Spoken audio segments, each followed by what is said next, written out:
জাহাঙ্গীরনগরে তোমার বি ইউনিটে কিছু কিছু টপিক আছে যেগুলো ফিক্সড। এখান থেকে তোমার প্রতি বছরই কোশ্চেন থাকে। দ্যাট মিনস এবছর তোমরা পরীক্ষা দেবে, এবছর তোমরা এই টপিকগুলো কমন পাবা। এটাকে তুমি যদি একটু এক্সাজারেট করো তাহলে বলতে পারো যে জাহাঙ্গীরনগরের বি ইউনিটের কোশ্চেন আমরা এখানে ফাঁসি করতেছি কাইন্ড অফ। বিষয়টা কিরকম দেখবা, যে বি ইউনিটে সবসময় কোপ থেকে একটা কোশ্চেন থাকে। কোপ মানে কি? Conference of parties. এটা মূলত ক্লাইমেট নিয়ে কাজ করে, ইউএনএফসিসিসি থেকে। এখন এটা থেকে আমার প্রতি বছরই কোশ্চেন থাকে। আরেকটা কোশ্চেন থাকে হচ্ছে এসডিজি থেকে, প্রতি বছরই একটা থাকবেই। তারপর তোমার আরেকটা থাকে হচ্ছে এই যে তোমার বিভিন্ন ধরনের যে অর্গানাইজেশন গুলো আছে ইন্টারন্যাশনাল, এখান থেকে এক মার্ক থাকবেই। সেটা জাতিসংঘ হইতে পারে, গ্যাট হইতে পারে, ডাব্লিউটিও হইতে পারে, ইউএনএইচসিআর হইতে পারে, তারপর তোমার ধরো অন্যান্য যেগুলো ওআইসি হইতে পারে, সার্ক হইতে পারে। বাট এই যে জায়গা থেকে একটা থাকবেই। তারপর হচ্ছে তোমার আরো কিছু টপিক আছে, যেমন অর্থনৈতিক যে একটা সমীক্ষা, যেমন মানব উন্নয়ন সূচকে কোন দেশটা আগানো, বা সুখী দেশের তালিকায় কে সর্বপ্রথম আছে, বা হচ্ছে ধরো দুর্নীতির সূচকে কোন দেশটা উপরে আছে, বাংলাদেশের অবস্থান কততম। তো এই যে ইন্ডেক্স গুলা, এটার উপর বেস করে জাহাঙ্গীরনগরে এক মার্ক থাকে।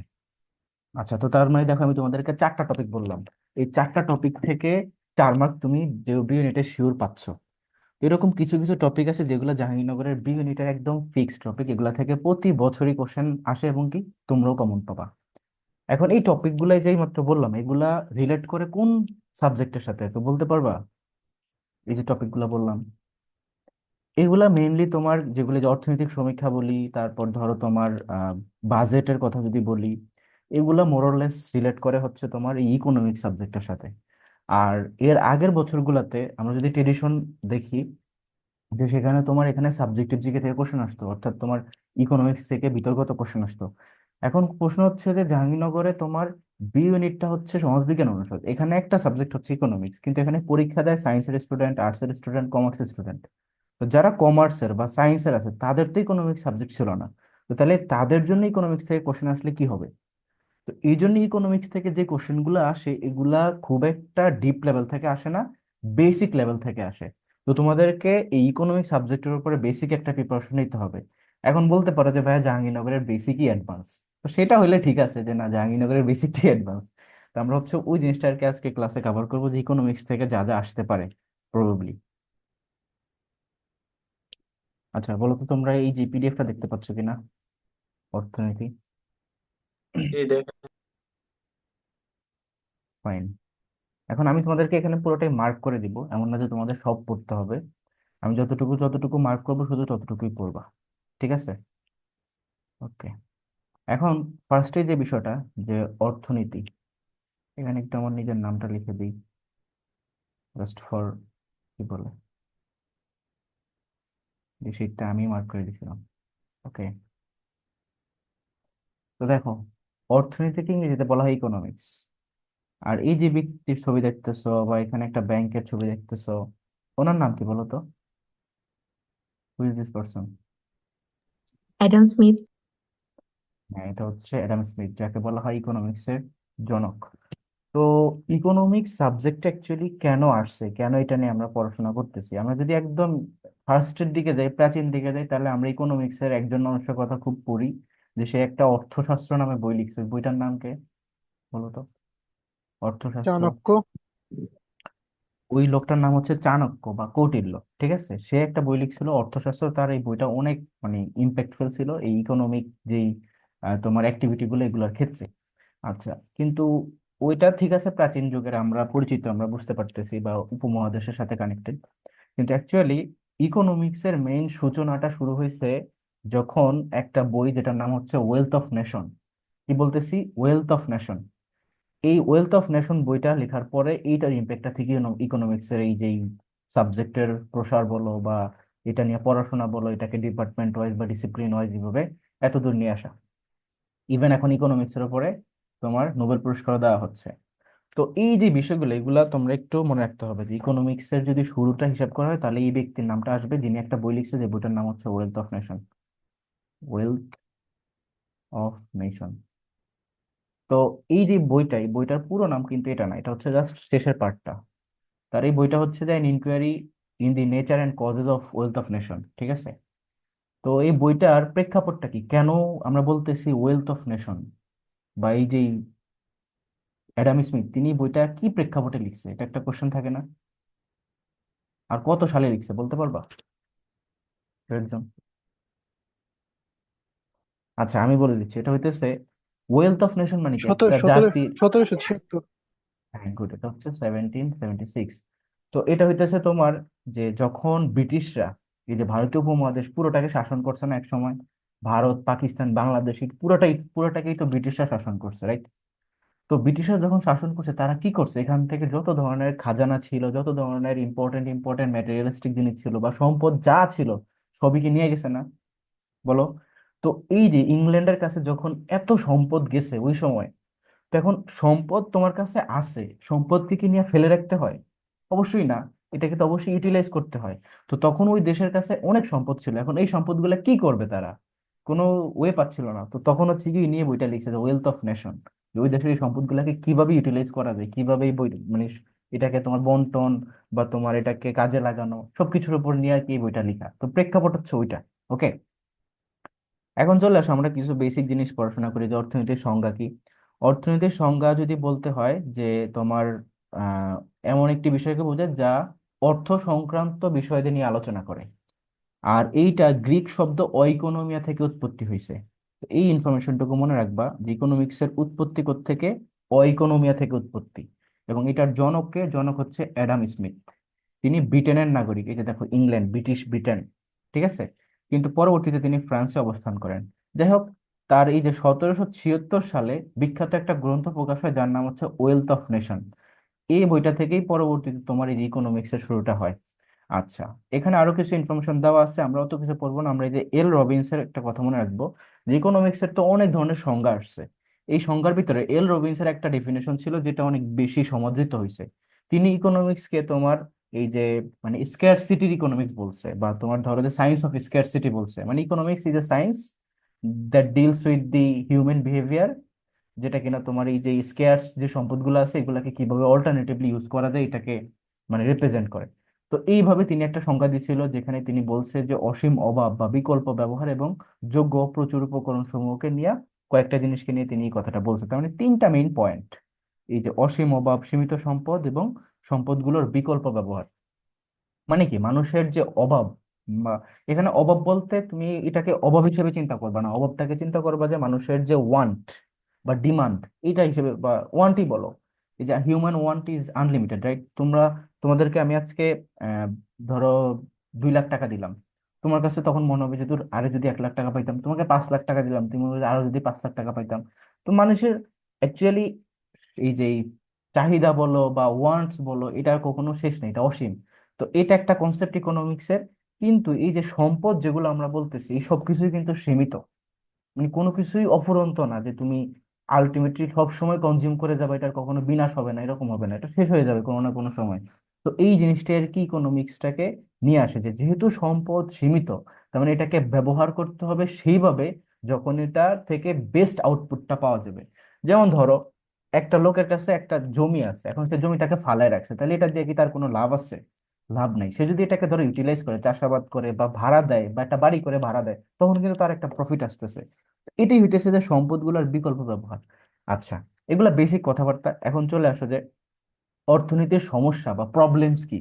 অর্থনীতির তিনটা প্রবলেম মেইন বেসিক, সেগুলো হচ্ছে ধরো যে কি উৎপাদন করবা, কার জন্য উৎপাদন করবা, বা কিভাবে উৎপাদন করবা, ঠিক আছে?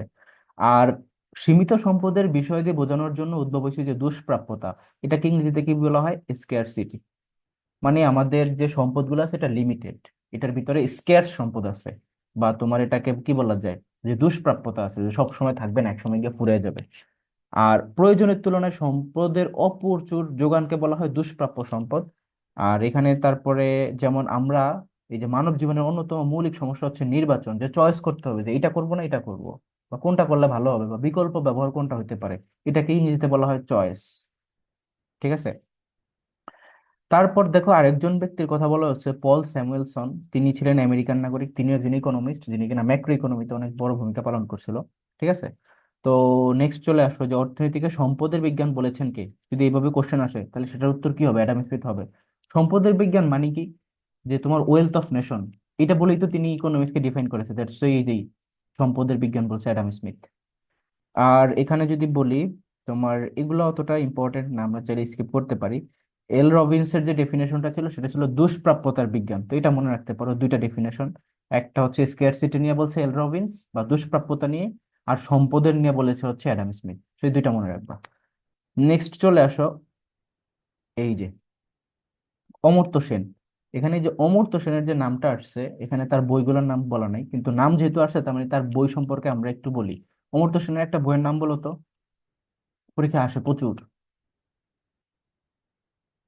বলো। দি আইডিয়া অফ জাস্টিস, এই বইটা কে লিখছে? করোনায় বিউপিতে পরীক্ষা দিয়ে আসছো না তোমরা? অমর্ত্য সেন। আচ্ছা, তার আর আর কোনো বইয়ের নাম বলতে পারবা অমর্ত্য সেনের? অমর্ত্য সেন নোবেল পুরস্কার পাইছে না? কিসের উপর পাইছে? কোন বইয়ের উপর পাইছে?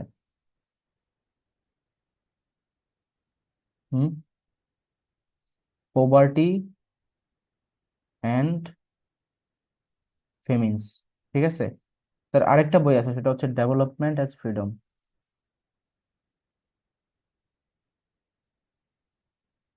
আচ্ছা, তো এই হচ্ছে গিয়ে তিনটা বই। তোমরা এই যে আইডিয়া অফ জাস্টিস এটাকে বেশি ইম্পর্টেন্স দেবে, আর পভার্টি অ্যান্ড ফেমিনিজম এই দুইটাকে বেশি ইম্পর্টেন্স দেবে, এই দুইটা বই প্রচুর আসে পরীক্ষায়। আচ্ছা, এই যে আইডিয়া অফ জাস্টিস বইটার যে নামটা, এটার সাথে সিমিলার, মানে শুনতে সিমিলার মনে হয়, এরকম একটা বইয়ের নাম আছে, দি গড অফ স্মল থিং। বলো তো এই বইটাকে লিখছে? দি গড অফ স্মল থিং, প্রচুর আসে পরীক্ষা। অরুন্ধতী রায়। গুড, এটা হচ্ছে অরুন্ধতী রয়। ওকে, এখন চলে আসো এই যে এখানে একটা কনসেপ্ট, দ্যাট ইজ সুযোগ ব্যয়। সুযোগ ব্যয়ের ইংরেজি নাম হচ্ছে অপরচুনিটি কস্ট। এটাকে আমি সংক্ষেপে ওসি বললাম, ওকে। অপরচুনিটি কস্ট, এটা কি দেখো, যে একটি দ্রব্যকে পাওয়ার জন্য অন্য একটি দ্রব্যকে ছেড়ে দিলে তাকে বলা হয় সুযোগ ব্যয়। এখন অ্যাকচুয়ালি অপরচুনিটি কস্টটা কি, যে তুমি সেকেন্ড বেস্ট একটা কোনো অপশনকে মানে ফরফিট করতেছো। মানে ধরো তুমি আজকে এখানে আমার ক্লাসটা করতেছো, রাইট? তো এই ক্লাসটা তোমাকে যে ইউটিলিটি দিচ্ছে, বা যে যে মানে লাভটা তোমাকে দিচ্ছে, এইটা বাদে তুমি অন্য কি করতে পারতা? তুমি ঘুমাইতে পারতা, তুমি ফ্রেন্ডের সাথে কথা বলতে পারতা, তুমি বাসায় ফ্যামিলির সাথে টাইম স্পেন্ড করতে পারতা, তুমি খাওয়া দাওয়া করতে পারতা, তুমি খেলাধুলা করতে পারতা, এনিথিং, মানে তুমি যে কোনো কাজ করতে পারতা। তো এই যে কতগুলো অল্টারনেটিভ অপশন ছিল না? এখন এই অপশনগুলোর মধ্যে তুমি আমাকে একটা চুজ করে বলো যে ভাই এইটা আমার কাছে সবচেয়ে বেশি প্রায়োরিটি পায়, সেটা কোনটা? যে কোনো একটা বলো দেখি কেউ একজন, যে তোমার কাছে কোনটা সবচেয়ে বেশি প্রায়োরিটি পাচ্ছে, এই যে এতক্ষণে এতগুলো অপশন বললাম, যে ভাই আমি যদি ক্লাস না করতাম তাহলে এটা করতাম, বলো। ক্ষুধা লাগছে ভাই। তার মানে খাওয়া দাওয়া করতে, রাইট? সো অপরচুনিটি কস্ট হচ্ছে সেই কাজটাই, যেটা তুমি এই যে এখন যে কাজটা করতেছো, এইটা না করলে অন্য কোন ফার্স্ট কাজটা তুমি করতা। তার মানে এতগুলো অপশনে বললাম, কোনোটা কিন্তু তোমার অপরচুনিটি কস্ট না। অপরচুনিটি কস্ট হচ্ছে ওইটা, ওই যে খাওয়া দাওয়া করো নাই সেইটা, কারণ সেটাকে তুমি সবচেয়ে উপরে রাখছো, মানে সেকেন্ড বেস্ট হইতে হবে, সেকেন্ড বেস্ট অপশনটা হইতে হবে, that is the opportunity cost. আচ্ছা, এখন নেক্সট চলে আসো যে উৎপাদন সম্ভাবনা রেখার প্রবক্তাকে, এটা হচ্ছে মার্শাল, এতটুকু মনে রাখতে পারো জাস্ট, অত ইম্পর্টেন্ট না এই ধরনের ডিপ লেভেলের কোশ্চেন। মানে নন ব্যাকগ্রাউন্ড যারা, আর্টস এর থেকে মানে না, যারা সায়েন্স কমার্স, তারা তো এগুলো পারবে না, তো দিলে দিতেও পারে, বলা যায় না। তো এই যে উৎপাদন সম্ভাবনা রেখার প্রবক্তা হচ্ছে মার্শাল, এই জিনিসটা কি, এটা একটু আমাদেরকে পড়তে হবে। এই জিনিসটা বুঝলে আমরা এই যে এখান থেকে তোমার এই যে কয়েকটা কোশ্চেন পানির মতো মনে হবে। তো দেখো, এই জিনিসটাকে আমি এখানে একটা চিত্র দিয়ে বোঝাই। ধরো এই হচ্ছে একটা গ্রাফ। এখন এখানে ধরো এক্স উৎপাদন হচ্ছে, এখানে ধরো ওয়াই উৎপাদন হচ্ছে। এক্স হচ্ছে ধরো তোমার কি বলে, এডুকেশন, হ্যাঁ। আর ওয়াই হচ্ছে ধরো হেলথ সার্ভিসটা, যেটা চিকিৎসা। তার মানে দুইটা সেবা, ওকে। এই যে তোমার উৎপাদন সম্ভাবনা রেখা বা পিপিসি, ইংরেজিতে বলা হয় প্রোডাকশন পসিবিলিটি কার্ভ বা প্রোডাকশন পসিবিলিটি ফ্রন্টিয়ার, পিপিসিও বলা হয়, পিপিএফও বলা হয়। এটা কি নির্দেশ করে? এটা নির্দেশ করে যে দুটি দ্রব্যের সংমিশ্রণ নির্দেশ করে বা কম্বিনেশন নির্দেশ করে, যেই যেই কম্বিনেশনে তোমার তুমি মানে ফুল এমপ্লয়েড আছো, তোমার যে ইকোনমি বা তোমার যে অর্থনীতি আছে সেটা সবচেয়ে মানে ফুলেস্ট এমপ্লয়েড, মানে তোমার কোনো কেউ বাকি নাই যাকে তুমি কাজে লাগাইতে পারো, কোনো সম্পদের বাকি নাই, কোনো মানে ক্যাপিটাল তোমার কাছে নাই, মানে সব তুমি ইউজ করে ফেলছো, দেন গিয়ে তোমার এই উৎপাদনটা হচ্ছে। তার মানে এই যে পয়েন্টটা, এই যে মানে রেখাটা, এটাকে কি বলা হয়? এটাকে বলা হয় তোমার প্রোডাকশন পসিবিলিটি ফ্রন্টিয়ার বা প্রোডাকশন পসিবিলিটি কার্ভ। তো এইখানে এই পয়েন্ট, এই পয়েন্ট, এই পয়েন্ট, এর ভিতরে তুমি খেয়াল করো, এর ভিতরে তোমার প্রত্যেকটা পয়েন্টেই তুমি হাইয়েস্ট ইয়েতে আসো, মানে হাইয়েস্ট প্রোডাকশনে আসো, কেননা এর চেয়ে বেশি তুমি প্রোডাকশন করতে পারবে না। কেন পারবে না? তোমার সব সম্পদ তুমি ব্যবহার করে ফেলছো, তোমার ম্যান পাওয়ার, টাকা পয়সা, ইচ এন্ড এভরিথিং। তো এইটার ভিতরেও তো কিছু পজিশন আছে। যদি এই পজিশনে উৎপাদন করো তখন অবস্থাটা কি হবে? তখন অবস্থাটা হবে এইটা। ওকে, সেটা হচ্ছে কি, যে তোমার প্রোডাকশন পসিবিলিটি কার্ভের ভেতরে উৎপাদন, সেটাকে বলা হয় অপর্যাপ্ত। বা এটাকে তুমি বলতে পারো যে তুমি লেস এমপ্লয়েড। মানে তোমার কিছু সম্পদ ছিল যেটাকে তুমি এমনিতেই বাসায় বসায় রাখছো, কিছু জিনিস ছিল যেটাকে তুমি ইউটিলাইজই করো নাই, কারণ তুমি পারতা আরো বেশি উৎপাদন করতে, কিন্তু তুমি এই যে ভিতরের পজিশনে উৎপাদন করতেছো, তার মানে এটা হচ্ছে অপর্যাপ্ত, তুমি পর্যাপ্ত ব্যবহারটা করো নাই। ওকে, আচ্ছা, এইটার বাহিরের যে অবস্থানটা, ধরো এইখানে কিছু পয়েন্ট আছে, এইখানে কিছু পয়েন্ট আছে, এই পয়েন্টে কি তুমি উৎপাদন করতে পারবা? তুমি এই পয়েন্টে উৎপাদন করতে পারবে না, কারণ এই পয়েন্ট উৎপাদন করতে গেলে তোমার হয় টাকা পয়সা বাড়াইতে হবে, নাহলে ইকুইপমেন্ট বাড়াইতে হবে, নাহলে ম্যান পাওয়ার বাড়াইতে হবে। মানে ওই যে যেটা বললাম যে তোমার ফুল এমপ্লয়েড ছিল আগে এই যে কার্ভের উপরে, তার মানে এর উপরে যদি যাইতে হয় তাহলে আরো বেশি ম্যান পাওয়ার লাগবে, যেটা তো তোমার নাই। তাহলে এইটাকে বলতে হবে যে অদক্ষ, পিপিএফ এর বাইরে যেটা, সেটা আনএটেইনেবল বা অদক্ষ বলা যায়। ঠিক আছে। আর উৎপাদন রেখার দুটি অক্ষে দেখায় দুইটা দ্রব্য, মানে এখানে একটা উৎপাদন হচ্ছে, এখানে একটা উৎপাদন হচ্ছে, এটা বুঝাইছে, যে এখানে বিভিন্ন সংমিশ্রণ নির্দেশ করে। তো আমি তোমাদেরকে আরেকটা কোশ্চেন করি, যে ধরো তুমি এই যে উৎপাদন রেখার উপরেই আসো, ওই তোমার এখানে সবকিছু তুমি উৎপাদন করতেছো সব, মানে রিসোর্স ইউটিলাইজ করে, ব্যবহার করে। এখন এই যে উপরের পয়েন্টটাতে দেখো হেলথ বেশি, উপরের পয়েন্টগুলাতে সেখানে এডুকেশন কম, আবার নিচের দিকে এই পয়েন্টগুলাতে এডুকেশন বেশি, হেলথ কম। তার মানে এই যে উৎপাদন যেই রেখাটা আছে, এটা নির্দেশ করে কি, যে তুমি যদি হেলথকে বাড়াইতে চাও তখন এডুকেশনটা কমে যায়, যদি এডুকেশনকে বাড়াইতে চাও হেলথটা কমে যায়। এটা কি বুঝতেছো এই জিনিসটা? যে তুমি ধরো এই পয়েন্টে থাকলে হেলথ বেশি, এডুকেশন কম, আবার এখানে থাকলে এডুকেশন বেশি, হেলথ কম। এটুকু কি বুঝছো? বলো। জি।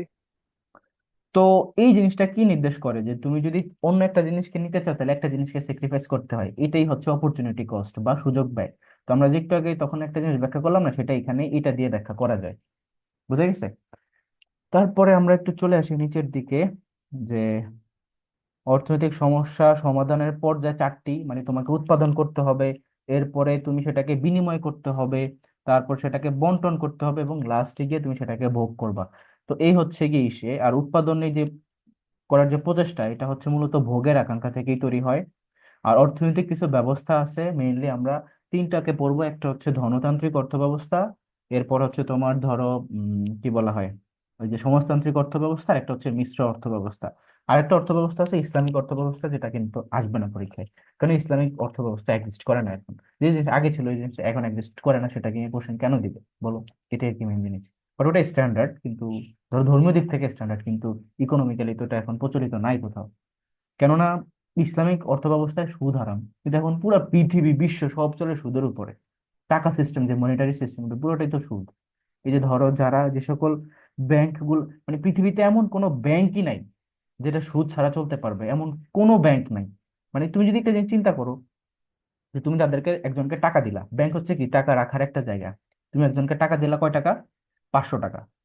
যে বললা কি, আপনার টাকা আমি আপনার কাছে আমি টাকা এই যে গচ্ছিত রাখলাম, আপনি আমার এই টাকাটা সেভ করে রাখেন। তো ওই ব্যক্তি সেভ করে রাখলো, কোনো প্রবলেম নাই। তোমাকে সে 1 বছর পরে 500 টাকা ফিরে দিল। হ্যাঁ, এখন ফিরে দিয়ে বললো কি, যে মানে তুমি তাকে আর কিছু দিলা না। এখন এই জিনিসটা কেমনে সেন্স মেক করে, যে তুমি তাকে কিছু দিলা না, সে তোমার কাছ থেকে 500 টাকা নিল, 500 টাকা দিয়ে দিল, তাহলে তার যে বেতন এটা আসলো কোত্থেকে? নিশ্চয়ই একটা কোশ্চেন থাকে। তো অ্যাকচুয়ালি ব্যাংক কখনো সুদ ছাড়া চলেই না। এই যে আমরা যেখানে ধরো ইসলামিক ব্যাংকে টাকা রাখি, ইসলামিক ব্যাংক বা অন্য ব্যাংক এভাবে বলি যে সেখানে সুদ নাই, অ্যাকচুয়ালি কোনো ব্যাংকই নাই। ইসলামী ব্যাংকেও সুদ আছে। তুমি সুদ খাচ্ছ না, বাট তুমি টাকা ইসলামী ব্যাংকে রাখছো যে আমি সুদ খাবো না, কিন্তু তোমার টাকা যখন তারা লোন হিসেবে দিবে তখন তারা তো ঠিক ইন্টারেস্ট নিবে। তো এইটা অ্যাকচুয়ালি জাজ করার কিছুই নেই, এখন সবই সুদের উপর চলে। বুঝলি?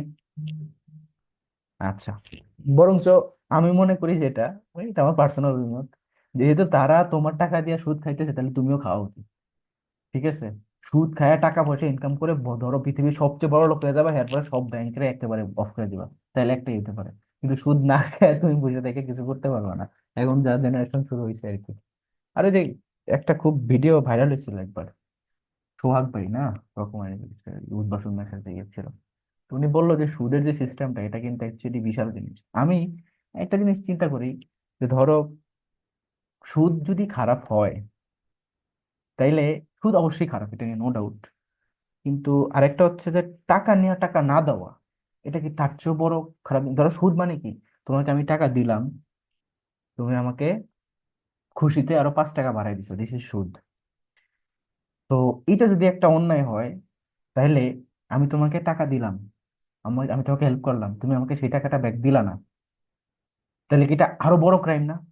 তোমাদের কি মনে হয়? মানে এটা হিউজ লেভেলের একটা ক্রাইম না, বা অন্যায় না? ইসলামিক দৃষ্টি বলো বা যে কোনো দৃষ্টিতেই বলো, যে তোমাকে আমি, নিজেরই চোদনা করা। হ্যাঁ, মানে যদি সে খুশিতে 5 টাকা বেশি দেয় সেটা সুদ, সেটা যদি খারাপ হয়, তাহলে আমার টাকা আমি তোমাকে দিলাম, তুমি আমাকে সেই টাকাটা দিলা না, হেল্প করলাম তাও আমাকে কম টাকা দিলা, আমাকে ঠকাইলা, তাহলে এটা আরো বড় অন্যায় হওয়ার কথা না? তো এই এই যে বড় অন্যায়টা, এটাই আমাদের দেশে এখন বর্তমানে বা পৃথিবীতে এটাকেই একটা সুন্দর নামে প্রকাশ করা হয়, দ্যাট ইজ কল্ড ইনফ্লেশন। ঠিক আছে, বা মুদ্রাস্ফীতি। ধরো আমি তোমাকে আজকে 500 টাকা দিলাম, 1 বছর তুমি পরে টাকাটা দিলা, 500 টাকা ব্যাক দিলা, এই টাকা কিন্তু 500 টাকা নাই, এই টাকা হয়ে গেছে 480 টাকা 1 বছর পরে। তাহলে 20 টাকা তুমি আমার মাইনে দিছো না? তো এই জিনিসের এটা তো একটা ক্রাইম। তাহলে এইটার উত্তর কে দিবে? এমন বলতে পারো যে ভাই আমি তো 500 টাকাই দিছি, আমি তো আপনাকে 500 টাকা নোটে দিছি। কিন্তু বিষয়টা এখানেই, যে মুদ্রাস্ফীতির কারণে আমি যখন 500 টাকা দিছিলাম, সেটার ভ্যালু 500 টাকা ছিল, 1 বছর পরে ওই নোটের আর ভ্যালু 500 টাকা নাই, ওটার ভ্যালু ডিগ্রেড করে ফেলছে। কথাটা কি বুঝছো? তাহলে এখানে একটা জালিয়াতি হয়ে গেল না? তো যদি কেউ সুদ নিয়ে খারাপ কথা বলতে হয়, তাহলে শুরুতেই ইনিশিয়ালি আনা উচিত হচ্ছে ইনফ্লেশনটাকে, যে ইনফ্লেশন খারাপ প্রথম পর্যায়ে, এরপরে সুদ খারাপ দ্বিতীয় পর্যায়ে। বাট সুদকে খারাপ বলবে, বাট ইনফ্লেশন নিয়ে কোনো কথা বলবে না, তাহলে বুঝতে হবে যে ওই লোক অ্যাকচুয়ালি অশিক্ষিত, তাহলে তার কথা শোনা যাবে না। কারণ তুমি সুদ নিয়ে কথা বলবা, তুমি ইনফ্লেশন নিয়ে কথা বলবা না, তাহলে কেমনে হবে? কারণ অ্যাকচুয়ালি চুরি চামারি তো দুইটা জায়গাতেই হইতেছে। তো এইটাই আর কি মেইন সমস্যা, মানে আমরা মানে বুঝি না এই জিনিসগুলা। এনিওয়ে, বাদ দাও, পড়ি, আমরা পরে চলে আসি। ওকে, একটা জিনিস খেয়াল করো এখানে, যে অবশ্যই এটার একটা আর্গুমেন্ট আছে, যে ধরো আমি তোমাকে 500 টাকা দিলাম, তুমি আমাকে 500 টাকা ব্যাক দিলা। এখন বলবা যে ভাইয়া, এটা তো হেল্পের উদ্দেশ্যে দিছেন আপনি, আপনি তো উদ্দেশ্যই ছিল যে আপনি আমাকে হেল্প করবেন, তাইলে এখানে আপনার 20 টাকা কম পড়ছে, তাতে কি যায় আসে? তো তাইলে জাস্টিফাইড, কিন্তু ক্যালকুলেশনে তো মিলতেছে না, ওইটাতেই প্রবলেমটা আর কি বাইতে যায়। এখন আসো, যে ধনতান্ত্রিক যে অর্থ ব্যবস্থা আমরা কথা বলতেছি, এই ধনতান্ত্রিক অর্থ ব্যবস্থা হচ্ছে যেখানে ব্যক্তিগত মালিকানা থাকে, মানে যে কোনো সম্পদের উপর তোমার নিজস্ব মালিকানা থাকবে। মানে এই বাড়িটা আমার, এই গাড়িটা আমার, এটা সবকিছু, মানে যে কোনো কিছু, হসপিটাল হোক, আজকে তুমি প্রাইভেট হসপিটাল তৈরি করে দিবা, এই যে ধরো একটা কোচিং শুরু করেছে, প্রাইভেট কোচিং, বা একটা ইউনিভার্সিটি, প্রাইভেট ইউনিভার্সিটি, তো এখানে ব্যক্তিগত মালিকানা থাকে, নিজস্ব প্রপার্টি। এখানে সরকার এসে বলতে পারবে না যে এটা সবার জন্য উন্মুক্ত, এটা এরকম, সবাই সবার নিজস্ব কাজে নিজে কাজ করতে হয়। কিন্তু সমাজতান্ত্রিক যেটা অর্থ ব্যবস্থা, সেখানে সবকিছুরই মালিক হচ্ছে একটা মানে সরকার থাকে। আর এই যে সার্ভিস গুলা, এগুলা সরকার কর্তৃকই প্রদান করা হয়। তো এই জিনিসটা আর কি মেন, যে পুঁজিবাদী অর্থ ব্যবস্থাতে ব্যক্তি মালিকানা থাকে, আর সমাজতান্ত্রিকে ব্যক্তি মালিকানা থাকে না। আচ্ছা, আর পুঁজিবাদের আরেকটা নাম হচ্ছে এই ধনতান্ত্রিক অর্থ ব্যবস্থা, এখানে মুনাফা অর্জন করাই সবার প্রায়োরিটি থাকে, যে কে কত বেশি মুনাফা অর্জন করতে পারে। হ্যাঁ, মানে কার লাভ কতটুকু। তারপর দেখো এটাতে হস্তক্ষেপ, মানে পুঁজিবাদী অর্থ ব্যবস্থা হস্তক্ষেপ করেন রাষ্ট্র, মানে রাষ্ট্র হস্তক্ষেপ করতে পারে। এরপর হচ্ছে তোমার এটার উৎপত্তি ছিল ইউরোপে, এবং স্বয়ংক্রিয় মূল্য ব্যবস্থা থাকে। তো স্বয়ংক্রিয় মূল্য ব্যবস্থা মানে কি? ধরো সমাজতান্ত্রিকে যেটা, সেখানে ধরো একটা দাম ফিক্সড করে দিবে, যে তুমি এই জিনিস এইভাবে সার্ভিসটা নিবে, এটা এইভাবে দিবা। কিন্তু পুঁজিবাদীতে কেউ এসে এটা ফিক্সড করে দিবে না, এটা নির্ভর করবে মার্কেটের উপরেই। ধরো তুমি আজকে চাল কিনতেছো, চালের দাম কয় টাকা কেজি? বলো তো কেউ, চালের দাম কয় টাকা? আলুর কেজি মনে আছে, আলু মনে হয় 80 টাকা, 80-90 টাকা হবে। তো এই যে আলুর কেজির দাম 80 টাকা, এইটা অ্যাকচুয়ালি কেন, কেউ কি বলে দিচ্ছে যে 80 টাকা? এটা কিভাবে নিয়ন্ত্রণ করে? আমি বললাম যে না 20 টাকা, তাহলে কি দিবে? বা ধরো আজকে সেনাবাহিনী এসে বললো যে আলুর কেজি 20 টাকা, তাহলে কি দোকানদার বিক্রি করবে? না, এটা নির্ভর করে অ্যাকচুয়ালি তোমার দেশে কি পরিমাণ উৎপাদন হয়েছে, আর কি পরিমাণ লোকজন এটাকে ডিমান্ড করতেছে, অর্থাৎ এই যে সাপ্লাই এবং ডিমান্ডের উপর নির্ভর করে একটা দাম সেট হবে, সেই দামে বিক্রি করতে হবে। ওকে। তো আমরা একটু পরে সাপ্লাই এবং ডিমান্ড এই জিনিসটা বুঝবো, তখন এই জিনিসটা ক্লিয়ার হয়ে যাবে। আর সমাজতান্ত্রিক অর্থ ব্যবস্থা হচ্ছে যেখানে ব্যক্তিগত মালিকানা নাই, এখানে সবার সমান অধিকার থাকে, সামাজিক কল্যাণ নিশ্চিত হয় এবং শোষণহীন একটা সমাজ প্রতিষ্ঠিত হয়। আর আরেকটা হচ্ছে তোমার মিশ্র, যেটার ভিতরে ধনতান্ত্রিক এবং সমাজতান্ত্রিক দুইটারই বৈশিষ্ট্য লক্ষ্য করা যায়। যেমন বাংলাদেশে এটা হচ্ছে তোমার মিশ্র অর্থনৈতিক রাষ্ট্র, মানে এখানে কিছু কিছু সার্ভিস দেখবা যে সমাজতান্ত্রিক ভাবেই চলতেছে, রাষ্ট্র মালিকানাধীন। যেমন ধরো ওয়াসা, পানির যে ইয়েটা, এটা কিন্তু রাষ্ট্র মালিকানাধীন, বা পল্লী বিদ্যুৎ, এটাও কিন্তু রাষ্ট্র মালিকানাধীন। কিন্তু কিছু কিছু জিনিস আছে যেগুলো আবার তোমার ব্যক্তিগত মালিকানাধীন, বা ম্যাক্সিমাম জিনিসই ব্যক্তিগত মালিকানাধীন। বাট কিছু কিছু সেক্টরের জায়গা আছে যেটা সরকার ওন করে। আচ্ছা, এখন দেখো অর্থনৈতিক সংজ্ঞার ক্ষেত্রে আমরা বললাম ওই যে সায়েন্স অফ ওয়েলথ বলেছে কি Adam Smith wealth of nation বইতে। আর এল রবিন্স বলেছে কি যে তোমার মানে স্ক্যারসিটি, সায়েন্স অফ স্ক্যারসিটি। তো তারটা মনে রাখবা। আচ্ছা, আর এই যে এই বইটা একটু মনে রাখতে পারো, the general theory of employment interest and money. এটা হচ্ছে জে এম কেনিস বা জন মেইনার্ড কেনিস এই বইটা লিখছে। এই বইটা থেকে মূলত ম্যাক্রো ইকোনমিক ধারণাটা সর্বপ্রথম আসে। মানে ইকোনমিক্স এর দুইটা ভাগ আছে, বুঝছো? একটা হচ্ছে মাইক্রো ইকোনমিক্স আর একটা হচ্ছে ম্যাক্রো ইকোনমিক্স। মাইক্রো মানে হচ্ছে তোমার ব্যষ্টিক অর্থনীতি, আর ম্যাক্রো হচ্ছে সামষ্টিক, মানে যেখানে পুরোটা নিয়ে গেল। এখন প্রশ্ন করতে পারো যে ভাই এই বইটার বিশেষত্ব কি, এই বইটা কেন ইম্পর্টেন্ট? তো ওয়েলথ অফ নেশন যেভাবে ইম্পর্টেন্ট ছিল যে ব্রিটিশের কাছে অনেক ধরনের সম্পদ ছিল, দেন ওই লোকটা এসে একটা বই লিখছে, এখান থেকে অনেক তারা বুঝতে পারছে যে এই সম্পদগুলোকে কি করতে হবে না করতে হবে। আর গ্রেট ডিপ্রেশন বলে একটা কনসেপ্ট তোমরা শুনছিলে, যে আমেরিকায় গ্রেট ডিপ্রেশন হয়েছিল কত সালে বলো তো? গ্রেট ডিপ্রেশন কবে জানি পড়েছিলাম এটা তোমাদের।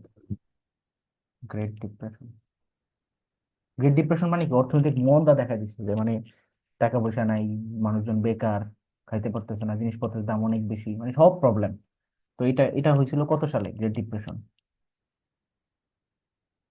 You guys should know this, বলো। জানো না কবে হয়েছে? 1929, আই গুড। গেস। হ্যাঁ, হচ্ছে 1929। ওকে। 10 বছর এটা, ছিল। হ্যাঁ, পুরোটা সেই জন্য পরীক্ষা এটা মনে রাখবা যে 1929 সালে এটা হয়েছে। দিয়ে আমার লাইভের কি অবস্থা।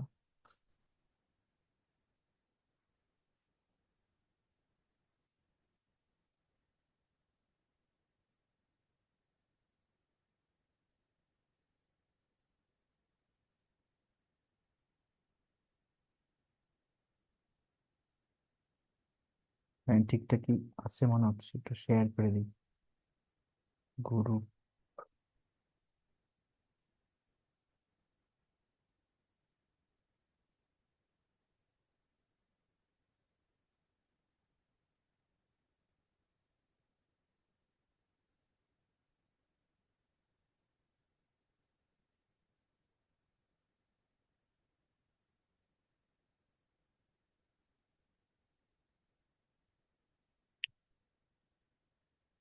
আচ্ছা দেখো, তো এই যে গ্রেট ডিপ্রেশন যখন আসছে, তার পরবর্তীতে গিয়ে তোমার এই যে জন মেইনার্ড কেনিস, তিনি একটা বই লিখছে, যে বইটার নাম হচ্ছে the general theory of employment interest and money. তো এই বইয়ের মাধ্যমে তোমার আমেরিকা আবার ঘুরে দাঁড়াইছে, তাদের আবার ইকোনমিক বুম হয়েছে। তারা করছে কি গ্রেট ডিপ্রেশনের সময়, জানো এই বইটার পরে তারা হচ্ছে সবার কাছে টাকা দিয়ে দিছে, সবার অ্যাকাউন্টে অ্যাকাউন্টে টাকা দিয়ে দিছে বেশি বেশি করে। এখন কোশ্চেন করতে পারো যে সবার অ্যাকাউন্টে অ্যাকাউন্টে এভাবে টাকা দেওয়ার মানেটা কি? অ্যাকচুয়ালি তখন ঘটনাটা হইতেছে এরকম, যে তোমার মানুষজন দেখতেছে যে কাম কাজ নাই, কিছু নাই, কিছু করতে পারতেছে না, টাকা পয়সা নাই, জিনিসপত্রের দাম অনেক বেশি, মানে সবাই খুব হতাশ, এরকম অবস্থা। চাকরি বাকরি নাই, আনএমপ্লয়মেন্ট অনেক বেশি। তো যে মানুষগুলো এরকম ঝামেলার ভিতরে এতদিন ছিল, বা যে মানুষগুলো এরকম বিপদের ভিতরে ছিল, তাদেরকে যখন তুমি টাকা দিবা কিছু, তারা ওই টাকাটা কি করবে? উড়াই ফেলবে নাকি ইউটিলাইজ করবে? তোমার কি মনে হয়? ধরো তুমি খুব অনাহারে ছিলা, তুমি কাম কাজের অভাবে তোমার ফুল ফ্যামিলি পুরা ধস নেমে গেছে, এত বাজে অবস্থা।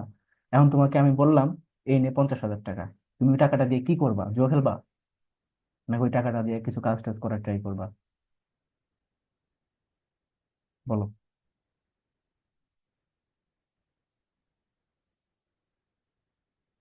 অ্যান্সার করো কেউ। ইউটিলাইজ করব, কাজ টাজ করার। হ্যাঁ, তো যদি তাই হয়, ওই আমেরিকা তো তখন ওইটাই হয়েছিল, সবাইকে টাকা দিয়ে দিছিল এভাবে তোমার মানে ডিমান্ড এডিশনাল, মানে তোমার কি বলে, ডিমান্ড কার্ভটাকে শিফট করার জন্য তারাই কাজটা করছে মূলত। পরে ইকোনমিতে বুম করছে, আবার ইকোনমি ঘুরে দাঁড়িয়েছে। তো এই হচ্ছে একটা বিষয়। এরপরে তোমার দাস ক্যাপিটাল একটা বই আছে এখানে, এই বইটা কে লিখছে এটা তো তোমরা জানো, কার্ল মার্কস। তো আসার মতো একটা বই। নেক্সট চলে আসো, ওই যে অ্যাডাম স্মিথের যে বইটা ওয়েলথ অফ নেশন, সেই বইটা পুরো নামটা এখানে দেওয়া আছে, ইকোনমিক্স ইজ অ্যান, মানে এখান থেকে শুরু, an inquiry into the nature and causes of wealth of nation. ঠিক আছে, এখন আমরা অর্থনীতির কিছু বেসিক কনসেপ্ট নিয়ে পড়বো, যেমন জিডিপি কি। জিডিপি হচ্ছে গ্রস ডোমেস্টিক প্রোডাক্ট। এটা সংজ্ঞাটা হচ্ছে যে একটা দেশের যে তোমার বর্ডার আছে, মানে ধর একটা দেশের বর্ডার হচ্ছে কি, আমাদের বাংলাদেশের যে আয়তন সেটা কত, 1,47,610। সো এই বর্ডারের ভিতরে যা যা উৎপাদন হচ্ছে, এটা কি বলা হয়, জিডিপি। এটার যে ভ্যালুটা সেটাকে কি বলা হয়, জিডিপি, গ্রস ডোমেস্টিক প্রোডাক্ট। এখন ধরো যে আমাদের দেশের মধ্যে বিদেশি কিছু কোম্পানি এসে উৎপাদন করে না, যেমন গার্মেন্টস ফ্যাক্টরি আছে, কত বিদেশি বিদেশি তারা উৎপাদন করে নিয়ে যায়, বা অন্যান্য অনেক ধরনের কোম্পানি আছে। তো সেগুলোকে জিডিপির মধ্যে কনসিডার করা হবে কি হবে না বলো? হবে। অবশ্যই হবে, কেননা তারা কিন্তু আমাদের দেশের টেরিটরির ভিতরে করতেছে। বা আমাদের দেশেরও তো কিছু বড় বড় কোটিপতি মানুষজন আছে যাদের কোম্পানিগুলো বিদেশে এক্সিস্ট করতেছে। তো সেইটা কি এই জিডিপির মধ্যে কনসিডার হবে? না। সেটা কিন্তু হবে না। তো ডোমেস্টিক প্রোডাক্ট মানে হচ্ছে যে তোমার নিজস্ব এরিয়ার ভিতরে যা যা উৎপাদন হচ্ছে সেইটা। আচ্ছা, এরপর দেখো যে তোমার ভ্যাট কি। ভ্যাট হচ্ছে মূল্য সংযোজন কর, ভ্যালু অ্যাডেড ট্যাক্স, এটাকে ইংরেজিতে বলা হয়, পরীক্ষা আসে প্রচুর। ভ্যাট প্রচলিত হয়েছে কত সালে, বাংলাদেশ শুরু হয়েছে কত সালে ভ্যাট? 1991। গুড, এটা হচ্ছে 1991 সালে। এই কিছু ইনফরমেশন একটু মাথায় রাখবে, এগুলো খুব ছোট ছোট ইনফরমেশন পরীক্ষা আসে। তারপর দেখো উৎপাদনের উপকরণ হচ্ছে চারটা: ভূমি, শ্রম, মূলধন, সংগঠন। ঠিক আছে, মানে যেগুলা কি ইউজ করে আমরা উৎপাদন করি। তো ভূমি লাগে, কোনো কিছু উৎপাদন করতে গেলে তো মাটি, ল্যান্ড লাগবে, যে ধান উৎপাদন করতেছো, চাষাবাদ তো করা লাগবে। শ্রম লাগবে, মূলধন মানে শুরুতে কিছু ক্যাপিটাল লাগবে, বা তোমার এই যে চিন্তা ভাবনাটা বা প্রসেস করা সবকিছুকে, বা তোমার এই যে ধরো মানে কি বলে, প্ল্যানিং, এটা তো থাকতে হবে, এটাকে সংগঠন বলা হয়। তো উৎপাদনের কোন উপকরণের জন্য খাজনা প্রদান করা হয়? তো খাজনা দেওয়া হয় ভূমির জন্য। শ্রমের জন্য কি দেওয়া হয়, মজুরি। মূলধনের জন্য কি দেওয়া হয়, ইন্টারেস্ট। ঠিক আছে, সংগঠনের জন্য তোমার কি পাওয়া যায়, প্রফিট পাওয়া যায়, এরকম। তো জিএনপি কি? জিএনপি হচ্ছে গ্রস ন্যাশনাল প্রোডাক্ট, যেটা হচ্ছে তোমার দেশের পপুলেশনরা কি কি উৎপাদন করছে। তো সেক্ষেত্রে বিদেশে যদি তোমার দেশের মানুষ উৎপাদন করে, সেটাও এখানে কনসিডার করা হবে জিএনপি তে, গ্রস ন্যাশনাল প্রোডাক্টে।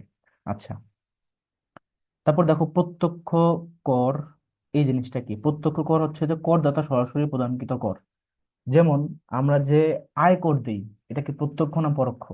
আয়কর, প্রত্যক্ষ। আয়কর তো, আয়কর মানে কি, যে তোমার যে ইনকাম সেটার উপর তো আমরা একটা কর দিই, তাই না? ধরো তুমি 20 লাখ টাকা ইনকাম করতেছো, ওই টাকা রাখা যাবে না, কিন্তু ব্যাট দিতে হবে। তো এই যে প্রত্যক্ষ কর হচ্ছে আয়কর, কেননা ওইখানে তোমার টাকা তুমি দেখে শুনে হিসেব করে তারপর দিবা। কিন্তু কিছু কিছু কর আছে যেটা পরোক্ষ কর। যেমন ধরো তুমি আজকে কি একটা বিস্কিট কিনছো, এখানে কিন্তু তুমি ভ্যাট দিছো, তুমি জানো না বিস্কিটের টাকা কিন্তু 10 টাকা দিয়া। হ্যাঁ, বিস্কিটের দাম 10 টাকা, সেটার দাম অ্যাকচুয়ালি ছিল ধরো 9.5 টাকা, 0.50, তুমি ব্যাংক মানে সরকারকে বা দেশকে কি দিছো, ভ্যাট দিছো, তুমি জানো না এটা। ওইটাই হচ্ছে পরোক্ষ কর। ঠিক আছে। আচ্ছা, তো এই জিনিসটা মনে রাখবা, এটা একটা এক্সাম্পল হচ্ছে আয়কর। মোট খাজনা তো বুঝছো, এটা কি? মুদ্রাস্ফীতি জিনিসটা কি, যে কোনো দেশের অর্থের যোগান উৎপাদিত দ্রব্য সামগ্রীর তুলনায়, মানে কোনো দেশের অর্থের যোগান উৎপাদিত দ্রব্য সামগ্রীর তুলনায় অধিক হয়, তখন মুদ্রাস্তর বৃদ্ধি পায়। এই মূল্য স্তরকেই মানে বৃদ্ধি পাওয়াটাকেই বলা হয় মুদ্রাস্ফীতি। মানে এখানে বিষয়টা কি দেখো, অর্থের যোগান মানে কি, তোমার দেশের যে টাকা ছাপা হইতেছে, টাকা, মানি সাপ্লাই, মানে ব্যাংক কর্তৃক কি পরিমাণ টাকা ছাপা হইতেছে, এইটা যখন তোমার দেশে যে উৎপাদিত দ্রব্য সামগ্রী সেগুলোর থেকে বেশি হয়। মানে তুমি ধরো একটা মানে দেশ, তুমি নিজেকে একটা দেশ, এখন তুমি উৎপাদন করছো ধরো, মানে কি উৎপাদন করছো, সাপোজ ধরো তুমি ডাল উৎপাদন করছো, ডাল, তুমি ডাল উৎপাদনকারী। এখন ডাল যেহেতু উৎপাদন করছো, ডাল উৎপাদন করছো 1 কেজি, যেটার দাম হচ্ছে 100 টাকা, ঠিক আছে। কিন্তু তুমি টাকা ছাপাইছো 10,000, তাহলে এই ডালের দাম কত বলো? এই ডাল কি 100 টাকা দিয়ে কেউ, মানে তুমি 100 টাকায় কেউ দিতে চাইলে তুমি তাকে বিক্রি করবা? করবা না। কারণ হচ্ছে কি, যে তোমার যে উৎপাদন, পুরা এই ইকোনমি, তোমার দেশের মধ্যে শুধু খাবার একটাই আছে, ডাল। আর টাকা আছে 10,000, তুমি কি পুরোটা দাও, নাহলে ডাল দিমু না। এটাই তো বাস্তবতা। তো এটাই হয় যে যখন অর্থ যতটুকু উৎপাদন হচ্ছে একটা দেশের মধ্যে, তার থেকে ব্যাংক থেকে টাকা বেশি ছাপাই ফেলছে, তার মানে ওই টাকার কোনো ভ্যালু নেই। এখন আগে তুমি পকেট ভর্তি টাকা নিয়ে গিয়ে ব্যাগ ভর্তি বাজার করতে, এখন টাকা বেশি হওয়ার কারণে ওই পকেট ভর্তি বাজার করতে গিয়ে ব্যাগ ভর্তি টাকা দেওয়া লাগতেছে। এটাই ধরো মুদ্রাস্ফীতি, ইনফ্লেশন। ইনফ্লেশন থেকে তোমাদের রিসেন্ট ইনফরমেশন পড়তে হবে, যে বিউপিতে আসছে না একটা, ইনফ্লেশন থেকে। তোমাদেরকে দাগেও দিছিলাম আমি বাজেটের ওইখানে, যে ইনফ্লেশন কত না কত। তারপর অলিম্পিক খেলা থেকে যেহেতু কিন্তু কোশ্চেন আছে অলিম্পিকে। অলিম্পিক লাস্ট যে অলিম্পিক প্যারিসে হয়েছিল, এটা থেকে তোমাদেরকে দাগিয়ে দিছি না, কোশ্চেন আসছিল ইউপিতে, যে কোন দেশ সবচেয়ে বেশি স্বর্ণ পুরস্কার পাইছে, ইউএসএ। তো যেহেতু তোমার এই অলিম্পিক থেকে প্রতি বছরই কোশ্চেন আসে, ধরো এইভাবে আসতে পারে যে খুব বিতর্কিত ইনফরমেশন, কে সবচেয়ে বেশি পদক পাইছে, কোন দেশ, কে, এরকম। অথবা তোমার এবার একটা কোথায় হয়েছে, বা নেক্সট যে অলিম্পিক সামার একটা সেটা কোথায় হবে বা কত সালে হবে, বা উইন্টার অলিম্পিক সেটা কোথায় হবে বা কত সালে হবে। বাট অলিম্পিক থেকে বিউনিট 1 মার্ক থাকি। তো দেখো ওই সময় 4টা প্রশ্ন লিক করছি, এখন আরেকটা করতেছি, 5টা লিক হয়ে গেছে তোমাদের জন্য। এখন নেক্সট চলে আসো, এই যে ম্যাক্রো শব্দটা কোত্থেকে আসছে, ম্যাক্রোস, এনএনপি মানে হচ্ছে নেট ন্যাশনাল প্রোডাক্ট। চাহিদা রেখা কি, চাহিদা রেখা হচ্ছে যে চাহিদা সূচির জ্যামিতিক প্রকাশকে চাহিদা রেখা বলে। ধরো এই হচ্ছে গিয়ে প্রাইস, কোনো কিছুর দাম, প্রাইস। আর এই হচ্ছে সেই জিনিসটার মানে কি বলে, পরিমাণ। এখন তোমার 5 টাকা দিয়ে তুমি ধরো পাচ্ছ হচ্ছে 5 ইউনিট, 2 টাকা দিয়ে তুমি পাচ্ছ হচ্ছে কি বলে, মানে তুমি কিনতে পারতেছো, মানে যখন 2 টাকা প্রাইস হয়ে যাবে তখন তুমি বেশি কিনতে চাইবা, তখন তুমি কিনতে চাইলে ধরো 7 ইউনিট। আবার যখন 5 টাকা থেকে সেটা 7 টাকা হয়ে গেল, তখন তুমি আরো কম কিনতে চাইবা, তখন সেটা ধরো তুমি 3 ইউনিট কিনবা। তো দেখো এই যে প্রাইসের সাথে এই যে পরিমাণটা, যে কি পরিমাণ তুমি চাহিদা দেখাচ্ছ, সেটা কি ব্যস্তানুপাতিক না সমানুপাতিক বলো তো? অবশ্যই ব্যস্তানুপাতিক, যে দাম বাড়লে আর তুমি কিনতে চাচ্ছ না, দাম কমলে আবার বেশি কিনতে চাচ্ছ। তুমি উল্টো সম্পর্ক, দ্যাটস দেখো এটা কিন্তু ডাউনওয়ার্ড স্লোপিং, মানে নিচের দিকে আসে।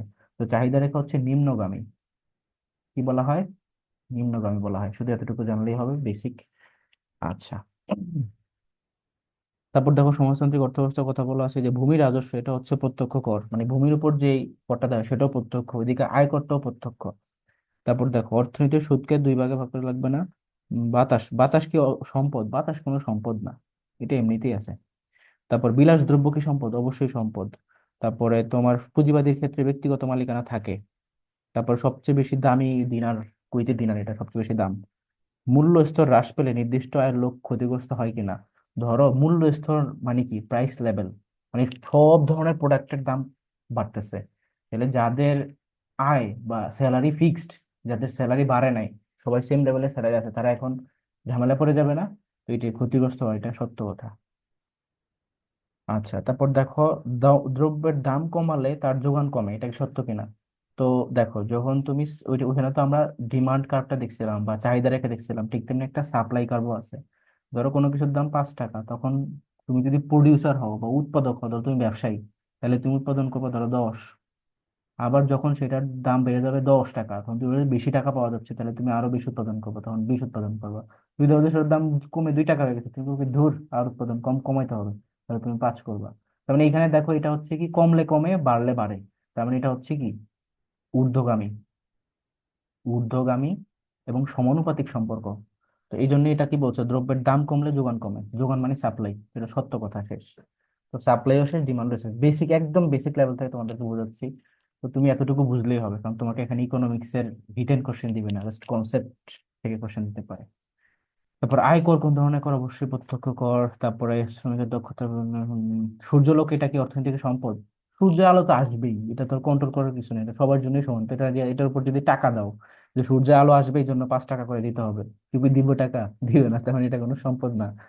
আচ্ছা, তারপর দেখো কোন দ্রব্য উৎপাদন করার জন্য উৎপাদনকারী যে ব্যয় মূলধন, আচ্ছা এটা পারবো আই গেস, দ্রব্য খাদ্য সামগ্রী না।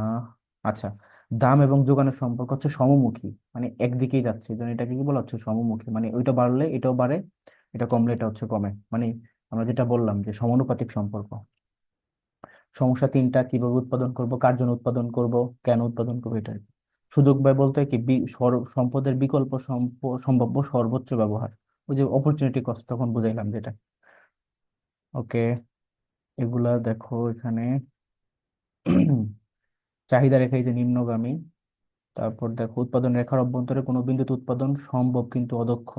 আচ্ছা, এই যে উৎপাদন সম্ভাবনা রেখার অভ্যন্তরে মানে কি, এই যে আমরা তখন একটা জিনিস দেখলাম যে যে ভিতরে উৎপাদন করো সেটা সম্ভব কিন্তু সেটা অদক্ষ, মানে এখানে তুমি অনেক মানুষের কাজে লাগাইলাই না, অনেক সম্পদ ব্যবহারই করলা না। যদি এখানে থাকতে তাহলে সম্পূর্ণ ব্যবহারটা করতা।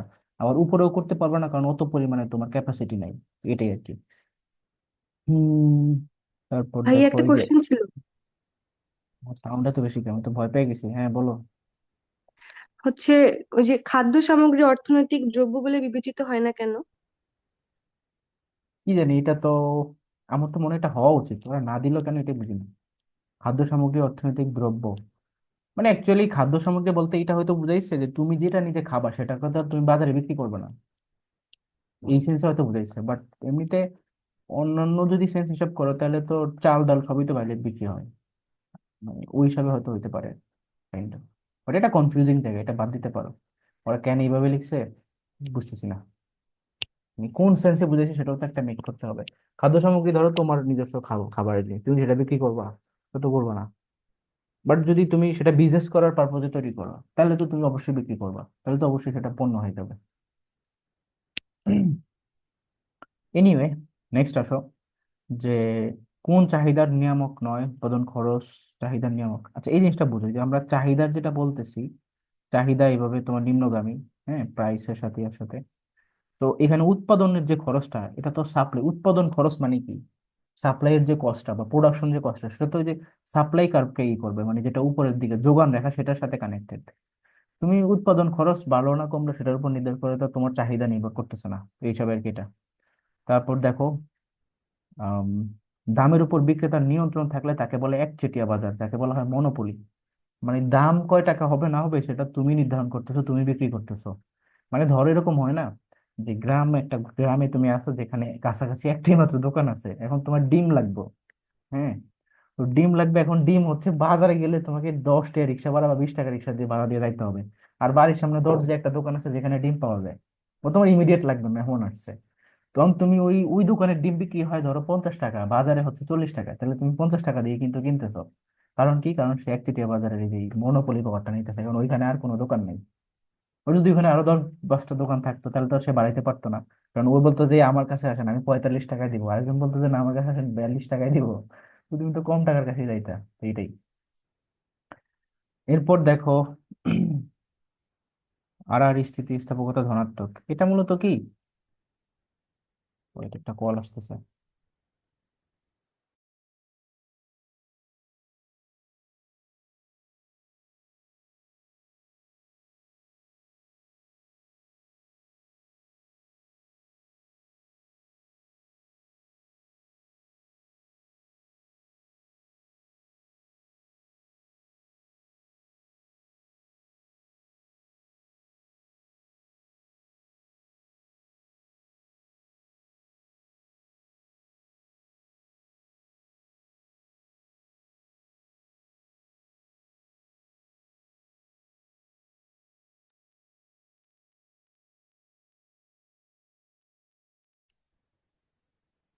আচ্ছা, এখন স্ক্রিন দেখা যায়?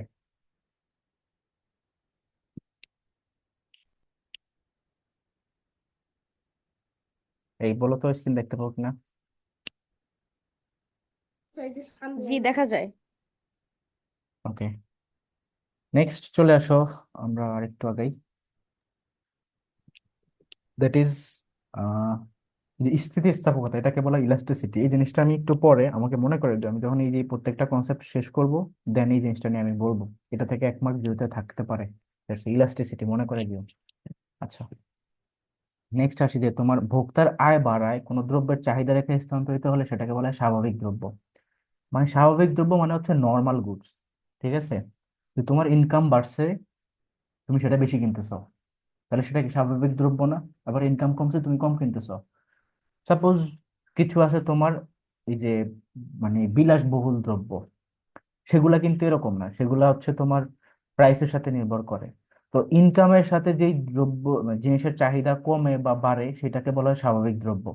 বাট যদি রিভার্স হয়, রিভার্স, যে তোমার ইনকাম বাড়ছে তাহলে তুমি ওটা ব্যবহার কমাই দিছো, তখন কি হবে?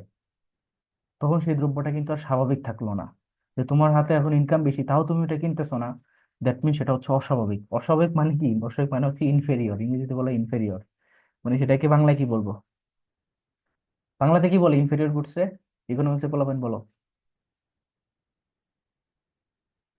যাই হোক, মানে ইনফেরিয়র গুডসটা আমি বলে দিচ্ছি, অপশন দেখলে হয়তো বুঝতে পারবা। মানে যেমন মোটা চাল, ধরো তোমার বাবার ইনকাম বেড়ে গেছে, সে দেখবা আর মোটা চাল কিনতেছে না, সে তখন মিনিকেট কিনবে। তো ওইটা হচ্ছে তখন এই যে ইনফেরিয়র গুডস। আর যেগুলো তোমার স্বাভাবিক বা তোমার নর্মাল গুড, সেগুলো ইনকাম বাড়ার সাথে সাথে মানুষ বেশি বেশি কিনে। তো এই কনসেপ্টটা কি বোঝা গেছে? বলো। ওকে। তারপর দেখো যে মুদ্রাস্ফীতি নিয়ন্ত্রণে যে বাজেট অধিক ভূমিকা রাখতে পারে সেটা হচ্ছে উদ্বৃত্ত বাজেট। উদ্বৃত্ত বাজেট কি? যেখানে তোমার মানে কি বলে, যেই রেভিনিউ আসতেছে সেটা বেশি, আর টাকা যে পরিমাণ ছাপাচ্ছ সেটা কম। মানে ধরো খরচ কম, আয় বেশি, সেটাকে বলে উদ্বৃত্ত বাজেটটা। আমাদের দেশে কিন্তু উদ্বৃত্ত বাজেট না, আমাদের দেশে কি বাজেট? আমাদের দেশে হচ্ছে ঘাটতি বাজেট, মানে আমাদের যা ইনকাম হয় তার থেকে বেশি টাকা আমরা খরচ করি। ঠিক আছে? তো মুদ্রাস্ফীতি যদি কমাইতে চায় তাহলে হচ্ছে উদ্বৃত্ত বাজেটটা বেশি কাজে লাগবে। বাট বলবা যে ভাই তাইলে আমাদের মতো দেশে কেন ঘাটতি বাজেট নিয়ে কাজ করা হয়? প্রশ্ন আসে না যে আমাদের দেশে বাজেটের প্রকৃতি কেন ঘাটতি বাজেট? যে আমাদের টাকা আমরা বেশি ছাপাচ্ছি অথচ আমাদের ইনকাম কম, মানে খরচ বেশি করতেছি, ইনকাম কম। কারণটা কি? কারণটা হইতেছে, যখন একটা দেশ এরকম আমাদের মতো ডেভেলপিং কান্ট্রি গুলা বা ধরো মানে দরিদ্র টাইপের কান্ট্রি গুলা, এই সকল কান্ট্রি গুলাতে যদি তুমি বাজেট বেশি দাও, তো এদের মধ্যে একটা পুশ, মানে ঘাটতি বাজেট দাও, তখন এদের মধ্যে একটা পুশ কাজ করে ইকোনমিতে। যে তুমি তো এমনিতেই কাঙাল, তোমাকে যদি এখন টাকা দিই তুমি তো টাকা উড়াবা না, তুমি টাকাকে ইউটিলাইজ করবা। হ্যাঁ, যে তুমি দেখতেছো ঘাটতির মধ্যে আসো। সাপোজ ধরো তুমি একজন ব্যবসায়ী, তুমি ঋণের মধ্যে আসো, তাহলে তুমি আগে যে পরিমাণ কাজ করতা প্রতিদিনই, এখন তুমি তার থেকে একটু বেশি করবা না? যে আমার তো ঋণটা পরিশোধ করতে হবে, আবার নিজের ফ্যামিলিও চালাইতে হবে। তাহলে তুমি আগে ইনকাম করতে 500 টাকা, এখন আরো বেশি, ধরো 1 ঘন্টা তুমি রিক্সা বেশি চালাবা, তাহলে তুমি আরো 600 টাকাতে যাবা। এই কি কিছু মনে করো না, তোমাদেরকে আজকে রিক্সা চালক বলতেছি। তো এই হচ্ছে বিষয়টা, যে ঘাটতি বাজার থাকলে একটা পুশ কাজ করে, তো ইকোনমির জন্য এটা একটা বড় কাজ, ভালো দিক। আবার পাশাপাশি তোমার বিদেশি যে রাষ্ট্রগুলো, ওরাও তখন বিভিন্ন ধরনের বড় বড় প্রজেক্টে হেল্প করার ট্রাই করে। মানে এই কিছু জিনিসগুলোর উপর কারণে ঘাটতি বাজারটা কাজ করে। উত্তরাধিকার কর, এটা হচ্ছে প্রত্যক্ষ কর। তারপর অর্থের মূল্যের সাথে ক্রয় ক্ষমতার সম্পর্ক কি? ধনাত্মক। ঠিক আছে? তারপর তোমার কাগজি মুদ্রার সুবিধা হচ্ছে স্থিতিস্থাপক, সহজে বহনযোগ্য এবং স্বল্প খরচ। মানে কেন আমরা কাগজি মুদ্রা ইউজ করি, এটার কারণটা কি? এটা মুদ্রাস্ফীতি জিনিসটা কি এটা বললো। এগুলা লাগবে না, আমরা একটু এখানে চলে আসি। দেখো, অর্থনৈতিক জনক বলা হয় কাকে? অ্যাডাম স্মিথকে। তার জন্য ব্রিটেনে দাস ক্যাপিটাল বইটা লিখছে কার্ল মার্কস 1872 সালে। এবং প্রত্যক্ষ বিজ্ঞান, সেটা রবিন্স বলেছে। সায়েন্স অফ ওয়েলথ বলেছে অ্যাডাম স্মিথ। এই পৃথিবী তুমি মার্ক করতেছো কেন? তারপর দেখো, আধুনিক মতবাদের প্রবক্তা সীমাহীন সূচকের লক্ষ্য স্কারসিটি। আচ্ছা যাই হোক, আমাদের এখানকার এগুলো তো ইম্পর্টেন্ট না, এখন আমরা ওই যে স্থিতিস্থাপকতা ওই কনসেপ্টটা একটু করি। ও না, এইটা শেষ করে নি। তারপরে দেখো, এই যে নির্বাচন, এটাকে বলা হয় চয়েস। মানে তুমি কি করবা, তুমি এটা করবা না ওইটা করবা। যেমন আমরা ওইখানে দেখলাম না যে প্রোডাকশন পসিবিলিটি ফ্রন্টিয়ার, পিপিএফ। তুমি চাইলে হেলথকে নিতে পারো, অথবা তুমি চাইলে বেশি এডুকেশনকে নিতে পারো। তো এইটা, এই পয়েন্ট নিবা না এই পয়েন্ট নিবা, না মাঝখানে দুইটাই অর্ধেক অর্ধেক নিবা? কোনটা নিবে এটা তো তুমি জানো না। যেটা দেখো, ধরো তুমি একজন মানে ডিসিশন মেকার, তোমার এখানে হেলথ আছে, এখানে এডুকেশন আছে, তুমি কোনটা নিবে বলো তো? এখানে হেলথ বেশি এডুকেশন কম, এখানে এডুকেশন বেশি হেলথ কম, এখানে দুইটাই সমান সমান আছে, তুমি কোনটা নিবা? তুমি হলে একটা দেশের ধরো সরকার, তুমি তুমি কোনটাকে প্রাধান্য দিবে বেশি? যেটার অভাব বেশি। অ্যাকচুয়ালি যেটার, হ্যাঁ কাইন্ড অফ বলা যায়। কিন্তু ধরো যে সবই সেম অবস্থাতে আছে, ইকোনমি ব্যালেন্স অবস্থাতে আছে, তখন তুমি কি নিবা? তখন তুমি মিডল অবস্থানটা নিবা। হুম। এইটা কি মিন করে? এটা মিন করে যে হচ্ছে তোমার অ্যালোকেটিভ এফিসিয়েন্সি। এই এত ডিপ লেভেলে না যাই, তোমরা পরে কনফিউজ হয়ে ইকোনমিক্সে বাদ দিয়ে দিবা পড়া। যাই হোক, মানে এই জিনিসটা হইতেছে যে এই পজিশনে নিলে দেখো এডুকেশন কম, তাহলে বাচ্চা কাচ্চা কি অশিক্ষিত থাকবে? আবার এই পজিশনে দেখো চিকিৎসা নেই, মানুষ কি মরে যাবে? তার চেয়ে বরং মিডলে থাকা বেটার, এই জন্য এটাকে বলে অ্যালোকেটিভ এফিসিয়েন্সি, আর ওগুলো হচ্ছে প্রোডাক্টিভ এফিসিয়েন্সি। অ্যালোকেটিভ এফিসিয়েন্সি মানে হচ্ছে যেখানে সমাজের ওয়েলফেয়ার যেটা বেশি হয় সেটার উপর লক্ষ্য রাখা। আর বাকি সবগুলোই দেখো প্রোডাক্টিভ এফিসিয়েন্সির মধ্যে পড়ে, যে তুমি সবগুলাতেই তো প্রোডাক্টিভিটি সেমই, এখানেও তোমার সবাইকে কাজে লাগাইতেছে, এখানেও সবাইকে কাজে লাগাইতেছে, এখানেও করতেছো, কিন্তু সমাজের জন্য কোনটা ভালো সেটাকে বলা হয় অ্যালোকেটিভ। ওকে, তো এইটাই হচ্ছে চয়েসটা আর কি। এখানে দুষ্প্রাপ্যতা এবং নির্বাচন এটার উপর নির্ভর করে তোমাকে চয়েস করতে হয়, বা অভাবের উপর নির্ভর করে। দেন দুষ্প্রাপ্যতা শব্দটার বিপরীত, আচ্ছা দেখো, দুষ্প্রাপ্যতা শব্দটি মুক্ত বা অসীম ধারণার বিপরীত। হ্যাঁ, মানে একটা হচ্ছে অসীম আর একটা দুষ্প্রাপ্যতা, একটা একটা বিপরীত স্বভাবের বিপরীত হচ্ছে। তারপরে বায়ু কি একটি মুক্ত দ্রব্য, বৃষ্টি পানি মুক্ত দ্রব্য, মানে যেগুলো অ্যাকচুয়ালি দ্রব্য না বললেই চলে, নন প্রোডাক্টিভ। এরপরে তোমার মানব সমাজ উদ্দেশ্য পুঁজিবাদ সমাস। ওকে, নিরপেক্ষ রেখার অপর নাম হচ্ছে সমোপযোগ রেখা, এটা মনে রাখো। তারপরে সুযোগ ব্যয়ের ইংরেজি হচ্ছে অপরচুনিটি কস্ট, তখনও বললাম। এক্সচেঞ্জ মানে বিনিময়। ক্যাপিটালিস্টিক ইকোনমি মানে হচ্ছে ধনতান্ত্রিক অর্থনীতি, যেখানে ব্যক্তিগত মালিকানা থাকে। আর রাষ্ট্রীয় বা যৌথ মালিকানা থাকে হচ্ছে সমাজতান্ত্রিক অর্থ ব্যবস্থায়। সমাজতান্ত্রিক অর্থ ব্যবস্থার সূচনা হয় রাশিয়া থেকে, লেনিনের মাধ্যমে। তারপর তোমার অসম বন্টন বিরাজ করে ধনতান্ত্রিক অর্থ ব্যবস্থায়, যে ধনী ব্যক্তি সে ধনী আর গরিব একদম গরিব এরকম। হম আচ্ছা, এখান থেকে এতটুকুই। এখন আমরা যে বললাম স্থিতিস্থাপকতা, এই জিনিসটা কি? এই জিনিসটা হইতেছে তোমার যে স্থিতিস্থাপকতার মধ্যে কিছু ব্যাপার আছে। তো যখন কোনো কিছু, আমরা কোথায় থেকে বুঝতে পারি, এই শীটটার মধ্যে একটু আছে জিনিসগুলো। স্থিতিস্থাপকতা এই যে, তোমরা কি এই শীটটা দেখতে পাচ্ছ? চাহিদা। ওকে, এখানে খেয়াল করো যে কোনো দ্রব্য পাওয়ার আকাঙ্ক্ষাকে চাহিদা বলে। এখন চাহিদা দুই প্রকার, একটা হচ্ছে স্থিতিস্থাপক চাহিদা, একটা হচ্ছে অস্থিতিস্থাপক চাহিদা। এখন আমরা কেন স্থিতিস্থাপকতা বা ইলাস্টিসিটি কনসেপ্টটা আনছি, সেটা হচ্ছে আমরা চাহিদা যখন বলছিলাম তখন জিনিসটা কি, যে একটা জিনিসের দামেই তাহলে তুমি কতটুকু কিনবা, বা দাম কমলে বেশি কিনবা, দাম বাড়লে কম কিনবা, এটাই হচ্ছে চাহিদার মেইন কনসেপ্ট। এখন কি পরিমাণে কিনবা, এইটাই আসে তোমার ইলাস্টিসিটি থেকে, মানে কি পরিমাণে কম কিনবা বা কি পরিমাণে বেশি কিনবা বা কিনবাই না, সেটা নির্ভর করে স্থিতিস্থাপকতার উপর আর কি। তো দেখো, স্থিতিস্থাপক চাহিদা, কোনো দ্রব্যের ক্ষেত্রে দাম সামান্য পরিবর্তনে চাহিদার ব্যাপক পরিবর্তন হয়, তখন তাকে স্থিতিস্থাপক চাহিদা বলে। যেমন টেলিভিশন, মোটর গাড়ি, অন্যান্য বিলাসী দ্রব্য। অর্থাৎ দাম যখন পরিবর্তন হয়েছে, হ্যাঁ, দাম ধরো আগে ছিল 20,000, এখন থেকে বেড়ে হয়ে গেল 30,000, তাহলে কি তুমি টেলিভিশন কিনবা?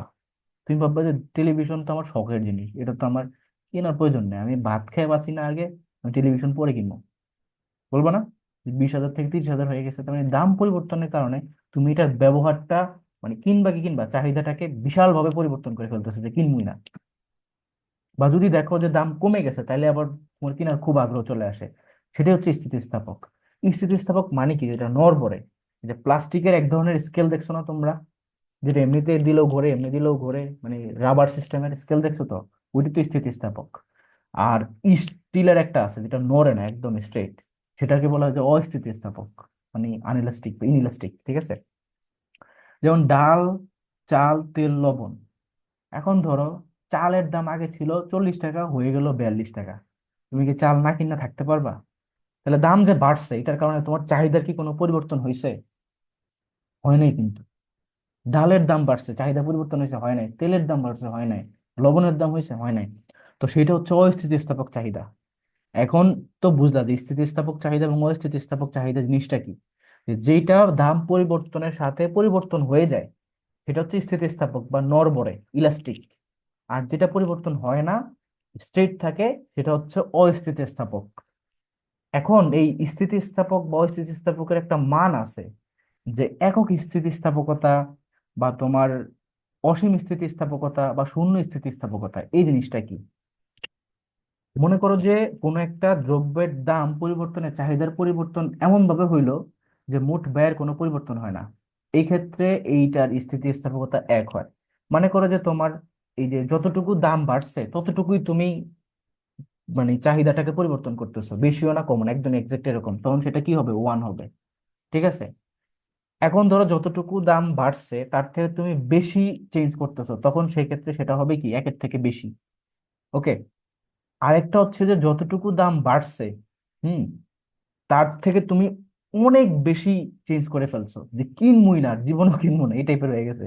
সেটা হয়ে যাবে অসীম স্থিতিস্থাপকতা। মানে মনে করো যে দাম একটু পরিবর্তন হওয়ার কারণে ওই জিনিসের ব্যবহার, মানে ডিমান্ড যেটা, সেই কার নড়বড়ে হয়ে নাই আর, ওটা অস্তিত্বহীন হয়ে গেছে, কাইন্ড অফ এরকম।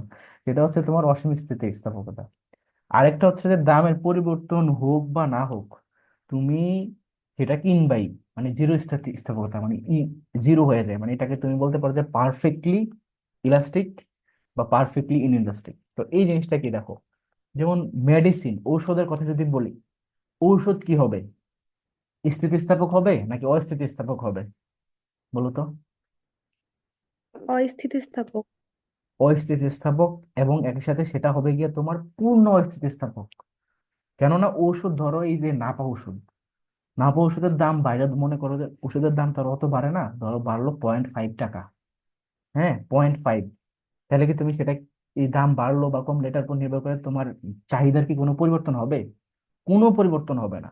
তুমি কিনবেই কিনবা, কারণ মানুষ তার ওষুধ নিয়ে কোনো ধরনের কিপটামি করবে না, আর বাঁচতে তো হবেই। জ্বর হয়েছে, না পা খায় না খায় বাঁচবো আর। তো সেই হিসাবে সেটা হচ্ছে তোমার পূর্ণ স্থিতিস্থাপক। আরেকটা হচ্ছে ধরো তোমার এই যে, আমার ক্ষেত্রে যেটা বাইক, হ্যাঁ, এটা আমার জন্য বিলাস দ্রব্য। এখন এটার দাম বাইরে গেছে, এখন কি আমি এটা কিনবো? একদমই কিনবো না আর। কিন্তু তাও কিনতে পারি। তো সেই হিসাবে যদি একদমই না কিনি, তখন সেই ক্ষেত্রে সেটা কি হতে পারে, সেটাকে বলতে হবে যে পূর্ণ স্থিতিস্থাপক, মানে পূর্ণ স্থিতিস্থাপক। ঠিক আছে, পূর্ণ স্থিতিস্থাপক, যে তুমি দাম পরিবর্তন হওয়ার কারণে কিনতেছো না আর, পরিবর্তন হয়ে গেছে, স্থিতিস্থাপক, নড়বড় হয়ে গেছে।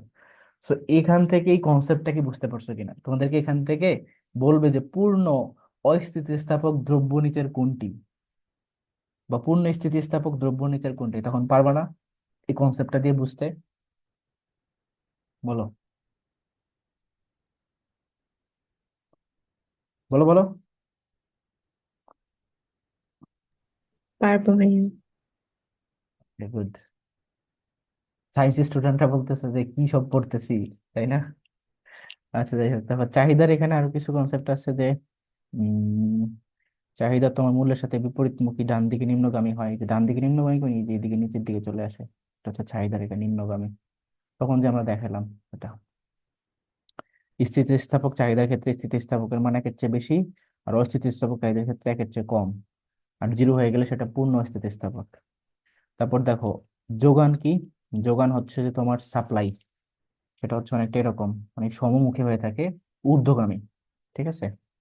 অর্থনৈতিক ব্যবস্থার ক্ষেত্রে যে আমরা পুঁজিবাদী, যেটা ক্যাপিটালিস্টিক বলছিলাম, ব্যক্তিগত মালিকানাধীন থাকে, এবং এইটার মেয়ের উদ্দেশ্য হচ্ছে যে তোমার মুনাফা অর্জন করা, পার্সোনাল মুনাফা কে কত বেশি পাবে। এইটার জনক হচ্ছে অ্যাডাম স্মিথকে বলা হয়। সমাজতান্ত্রিক যেটা বা সোশ্যালিস্টিক, সেটা সেখানে হচ্ছে রাষ্ট্রীয় বা সামাজিক মালিকানা থাকে, এখানে তোমার এইটার জনক বলা হয় কার্ল মার্কসকে। ঠিক আছে। সম্পদের ব্যক্তিগত মালিকানা থাকে না, মাথায় রেখে যেন। আর মিক্সড হচ্ছে যেটার ভিতরে দুইটারই মিশ্রণ দেখা যায়, যেমন বাংলাদেশের মিশ্র প্রকৃতির অর্থনীতি।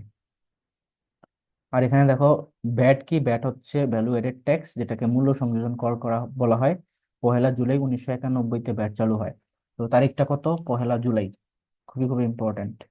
আচ্ছা, এরপরে এখানে দেখো, এই যে 3 লক্ষ টাকা হচ্ছে বাংলাদেশে এই যে করদাতাদের ক্ষেত্রে কর মুক্ত আয়ের সীমা।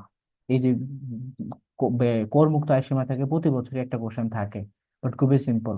এখানে তো শুধু নর্মাল ক্ষেত্রে বলা হয়েছে, মহিলাদের ক্ষেত্রে আরেকটা, বা 65 বছরের ঊর্ধ্বে হলে আরেকটা। তো তোমরা সবগুলো একটু পড়ো, ঠিক আছে।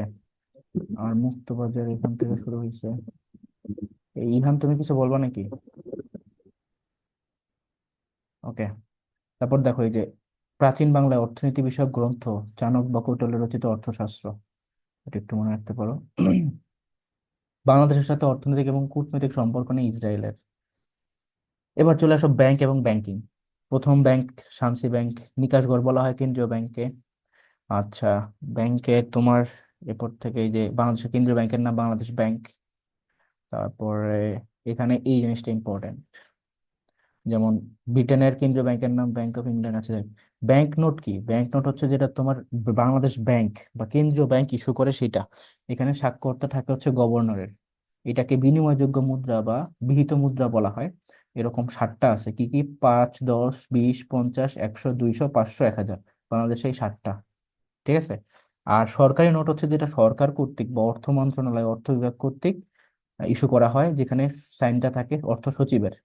যেমন এই যে কয়েন যেগুলা, 1 টাকার কয়েন, 2 টাকার কয়েন এবং 5 টাকার কয়েন, এগুলো হচ্ছে সরকারি নোট। আর ব্যাংক নোট হচ্ছে যেটা কাগজের ফরম্যাটে থাকে, 5, 10, 20, 50, 100, 200, 500, 1000। তো মনে থাকবে এই জিনিসটা।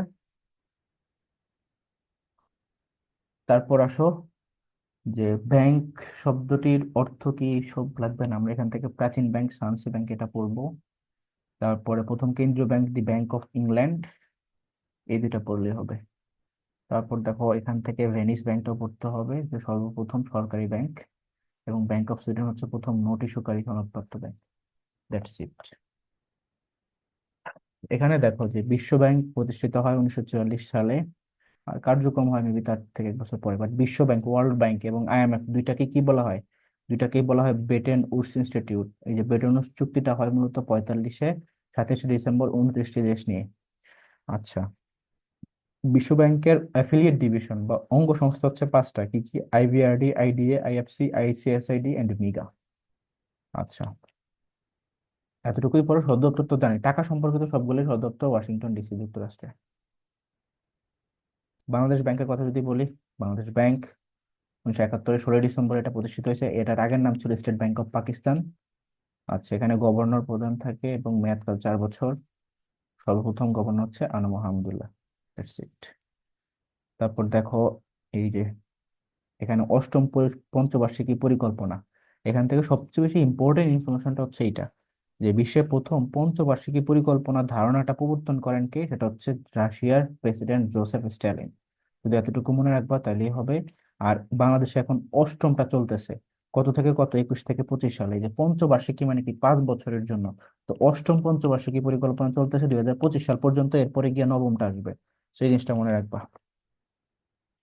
এরপরে যে ডেল্টা প্ল্যান 21,000 আর কি, 2100, এইটার ক্ষেত্রে বাংলাদেশকে যে সহযোগিতা করতেছে বা হেল্প করতেছে কোন দেশটা? সেটা হচ্ছে নেদারল্যান্ড। নেদারল্যান্ড। নেদারল্যান্ড, ওকে। এরপর আসো যে ভিশন 2020, ভিশন 2041, এটা আর কি, এটা একটু মনে রাখবা।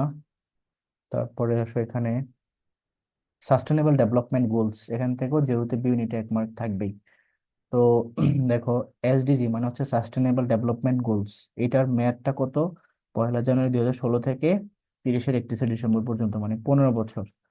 তো এটা গৃহীত হয় 2015 সালে। লক্ষ্যমাত্রা 17টি এবং সহযোগী লক্ষ্যমাত্রা হচ্ছে 169টি। এটার পূর্বে ছিল মিলেনিয়াম ডেভেলপমেন্ট গোল বা এমডিজি, যেটা ছিল 2001 থেকে 15 সাল পর্যন্ত 8টি গোল ছিল। ঠিক আছে। আচ্ছা, আর এটা মূলত এই যে এসডিজি মূলত আসছে জাতিসংঘ বা ইউএন থেকেই, এবং এটার স্কোর কিপার হচ্ছে ইউএনডিপি। যাই হোক, এগুলো লাগবে না, আমরা এখান থেকে এটা স্কিপ করবো, এটা আমরা রিসেন্ট থেকে পড়তে হবে। আচ্ছা, এখানে কিছু ইনফরমেশন আছে বিবিধের ভিতরে। যেমন দেখো, বাংলাদেশে যদি বলি, গ্রামীণ ব্যাংক প্রতিষ্ঠিত হয় কত সালে? 1983 সালে। কে প্রতিষ্ঠাতা? ডক্টর মোহাম্মদ ইউনূস। শুধু এতটুকু পড়বা তাহলে হবে। চট্টগ্রামের জোবরা নামক স্থান থেকে এটা সর্বপ্রথম কার্যক্রম শুরু করে। উম এরপরে যে এটিএম ব্যবস্থা চালু হয় স্ট্যান্ডার্ড চার্টার ব্যাংক থেকে। টেলিফোন ব্যাংকের বিজনেস শুরু হয় স্ট্যান্ডার্ড চার্টার ব্যাংক থেকে। That's it. প্রথম সবচেয়ে প্রাচীন ব্যাংক সানসি ব্যাংক। প্রথম সরকারি ব্যাংক ব্যাংক অফ ভেনিস। প্রথম নোট ইস্যুকারী bank bank of Sweden. That's it, শেষ। এবার আসলে এখানে বিভিন্ন দেশের কেন্দ্রীয় ব্যাংক, কোনোটাই পড়া লাগবে না, স্কিপ এভরিথিং, আসবে না এখান থেকে বসেন। তারপর চলে আসো মুদ্রা এবং মুদ্রাস্ফীতি। সো এই ইনফরমেশনটা মনে রাখবো যে উপমহাদেশে কাগজি মুদ্রার প্রচলন করেন লর্ড ক্যানিং 1857 সালে, মনে থাকে যেন। তারপর চলে আসো যে বাংলাদেশে যে টাকা ছাপানো হয় কোথা থেকে? দি সিকিউরিটি প্রিন্টিং প্রেস। সেই সিকিউরিটি প্রিন্টিং প্রেসটা কোথায় অবস্থিত? গাজীপুরের অবস্থিত। গাজীপুরের কোথায় বলো তো? শিমুলতলি নাকি না? প্রতিষ্ঠিত হ্যাঁ। হয়েছিল 1988 সালে। এই দুইটা ইনফরমেশন, মানে গাজীপুরে অবস্থিত এবং 1988 সাল, দুইটা জিনিস খুব মনে রাখবা। এবং প্রথম মুদ্রিত নোটটাই হচ্ছে 10 টাকার নোট। তারপর দেখো ব্যাংক নোটে যে 7টি, 10, 20, 50, 100, 200, 500, 1000, এবং স্বাক্ষর থাকে কার? গভর্নরের। আর সরকারি নোট হচ্ছে 3টা, 1, 2, 5 টাকার কয়েন যেগুলা, কার থাকবে এখানে? সাইন অর্থ মন্ত্রণালয়ের সচিবের। ঠিক আছে। তারপর দেখো প্রথম নোট চালু হয় মূলত 1 এবং 100 টাকার, এবং প্রথম বাংলাদেশের মুদ্রা দিবস হচ্ছে 4 মার্চ 1972, এটা হচ্ছে মুদ্রা দিবস। ঠিক আছে, মনে থাকে যেন। ধাতব মুদ্রা চালু হয় 73 সালে। আর এই যে দুর্লভ মুদ্রা বলা হয় দুইটাকে, একটা হচ্ছে ডলার আর একটা হচ্ছে পাউন্ড, এই দুইটাকে। তারপর চলে আসো মুদ্রাস্ফীতি জিনিসটা কি, এখান থেকে একটু পড়তে পারো। এই যে এটা আমরা এর আগেও ব্যাখ্যা করছি, তো এখানে আর বলবো না। যেহেতু এখান থেকে একটা কোশ্চেন আসে যে তোমার কোন টাকার উপরে কিসের ছবি আছে, তো 2 টাকার যেটা কয়েন, সেটার ভিতরে দেখবা শহীদ মিনারের ছবি আর ওই পাশে দোয়েল পাখির ছবি। দেখছো নাকি কয়েন 2 টাকার? গুলো তো অবশ্যই দেখছি। 1 টাকার যেটা, 1 টাকার ধাতব মুদ্রা, সেটাতে দেখবা যে একটা স্লোগান লেখা আছে, পরিকল্পিত পরিবার সবার জন্য খাদ্য। 2 টাকার যেটা, সেটাতে একটা স্লোগান দেওয়া আছে, সবার জন্য শিক্ষা। 5 টাকারটা আসবে না, বঙ্গবন্ধু সেতুর আসবে না। 10 টাকার যেটা পলিমার নোট, সেটাতে হচ্ছে টাঙ্গাইলের আতিয়া জামে মসজিদের ছবি। 20 টাকার নোটের ভিতরে দেওয়া আছে ছোট সোনা মসজিদের ছবি। 50 টাকার নোটে দেওয়া আছে রাজশাহীর বাঘা মসজিদ এবং জাতীয় সংসদের ছবি। মানে এই পাশ এই পাশ মিলে। 100 টাকার নোটে আছে হচ্ছে স্মৃতিসৌধ এবং বঙ্গবন্ধু সেতু। 500 টাকাতে আছে স্মৃতিসৌধ এবং সুপ্রিম কোর্ট। 1000 টাকাতে কেন্দ্রীয় সম্মেলন এবং কার্জন হল। তো এই কয়েকটা জিনিস পড়তে হবে। এখন চলে আসবে স্টক মার্কেট। ঠিক আছে, তো বাংলাদেশের স্টক মার্কেট হচ্ছে দুইটা, Dhaka stock market DSE and Chittagong stock market CSE. So প্রস্তাবিত 3 নম্বর যেটা, সেটা হচ্ছে খুলনা স্টক এক্সচেঞ্জ। তারপর দেখো সিকিউরিটি এক্সচেঞ্জ কমিশন, এটা হচ্ছে এসইসি এর পুনরূপ। আর বিসিএসসি মানে হচ্ছে, বিএসইসি মানে হচ্ছে Bangladesh securities exchange commission, that's it. এখান থেকে আইপিওর পুনরূপটা জানবা, যে ইনিশিয়াল পাবলিক অফারিং, এটা পুনরূপ হিসেবে আসতে পারে।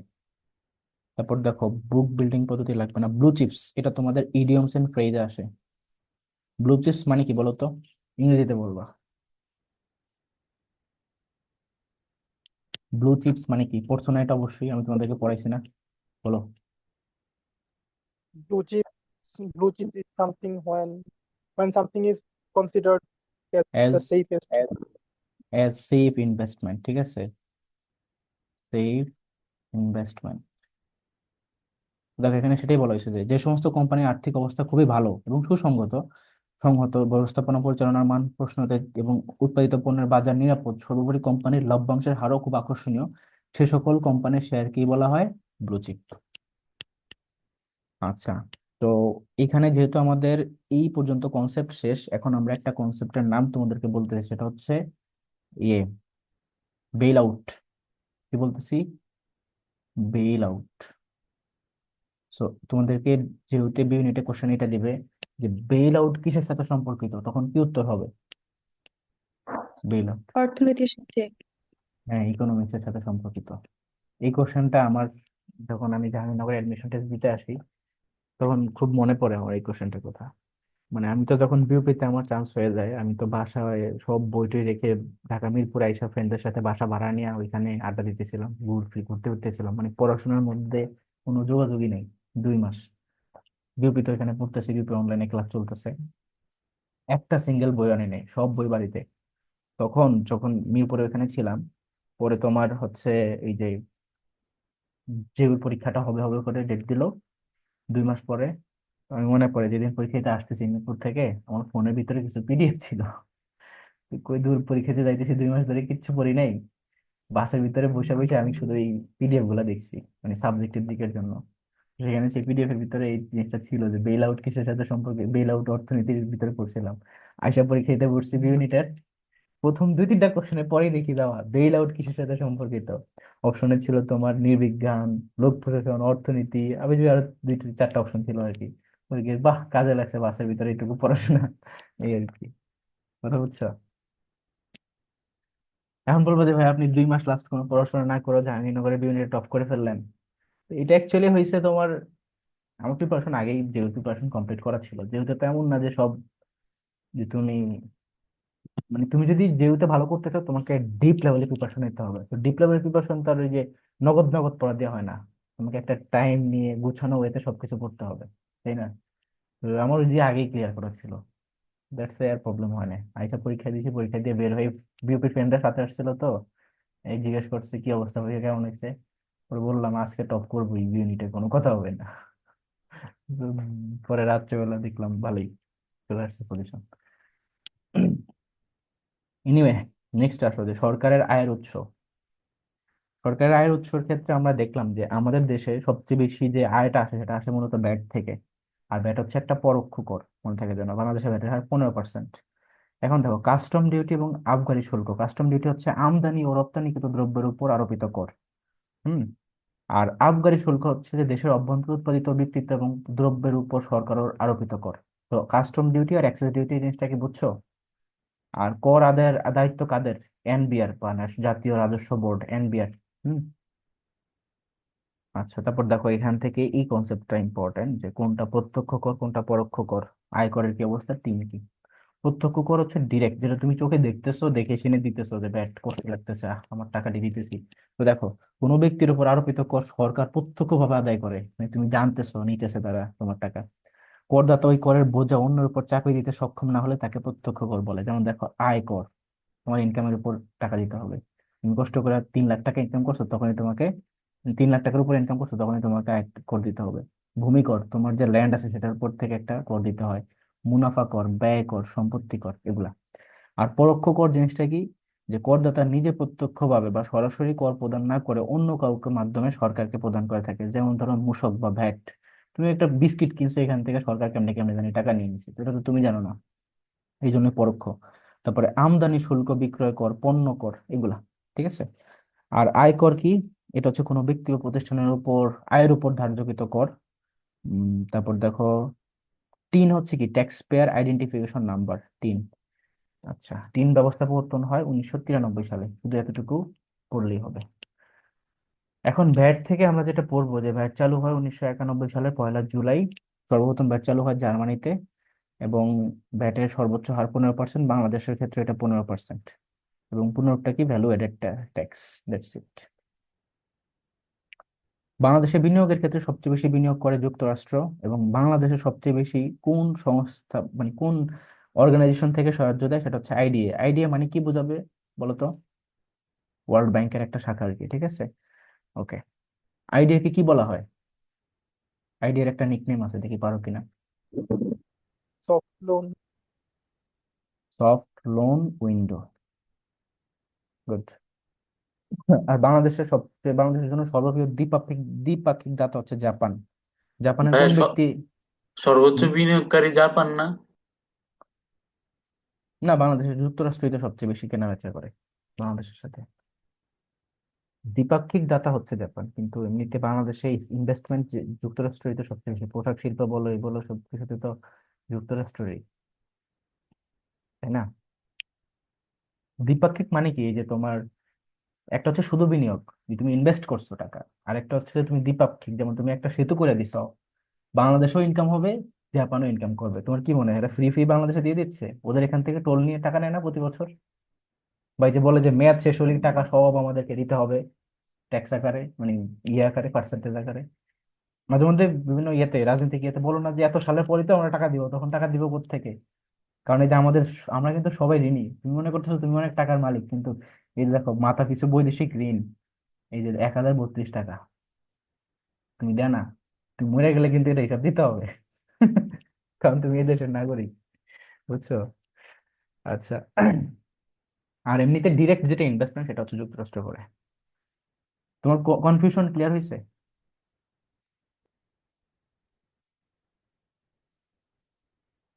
মাহি? জি। ওকে। তারপর দেখো বাংলাদেশের কৃষি সম্পদ। এখানে কৃষি সময় হয়েছে এই পর্যন্ত বাংলাদেশের 6টা, বাট স্বাধীনতার পরে হয়েছে 5টা। শুধু এতটুকু পড়লেই হবে। ঠিক আছে। তারপর চলে আসো যে বাংলাদেশের এই যে বিনা, বিনা হচ্ছে কি? আণবিক কৃষি গবেষণা প্রতিষ্ঠান, 1972 সালে প্রতিষ্ঠা হয়েছে, কৃষি বিশ্ববিদ্যালয় চত্বরে, বিনা। তারপর প্রধান খনিজ সম্পদ হচ্ছে প্রাকৃতিক গ্যাস। এখন পর্যন্ত আবিষ্কৃত গ্যাস ক্ষেত্র কয়টা? লাস্ট আপডেট কি বলে?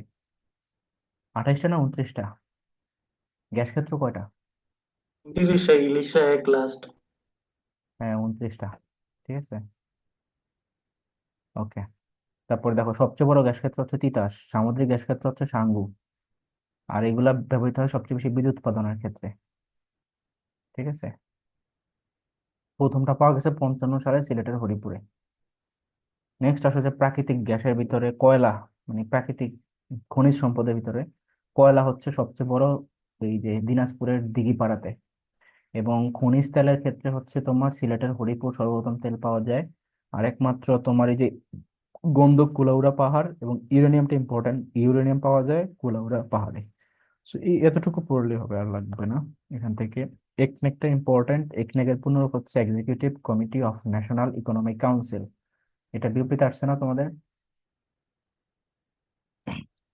এসেছিল।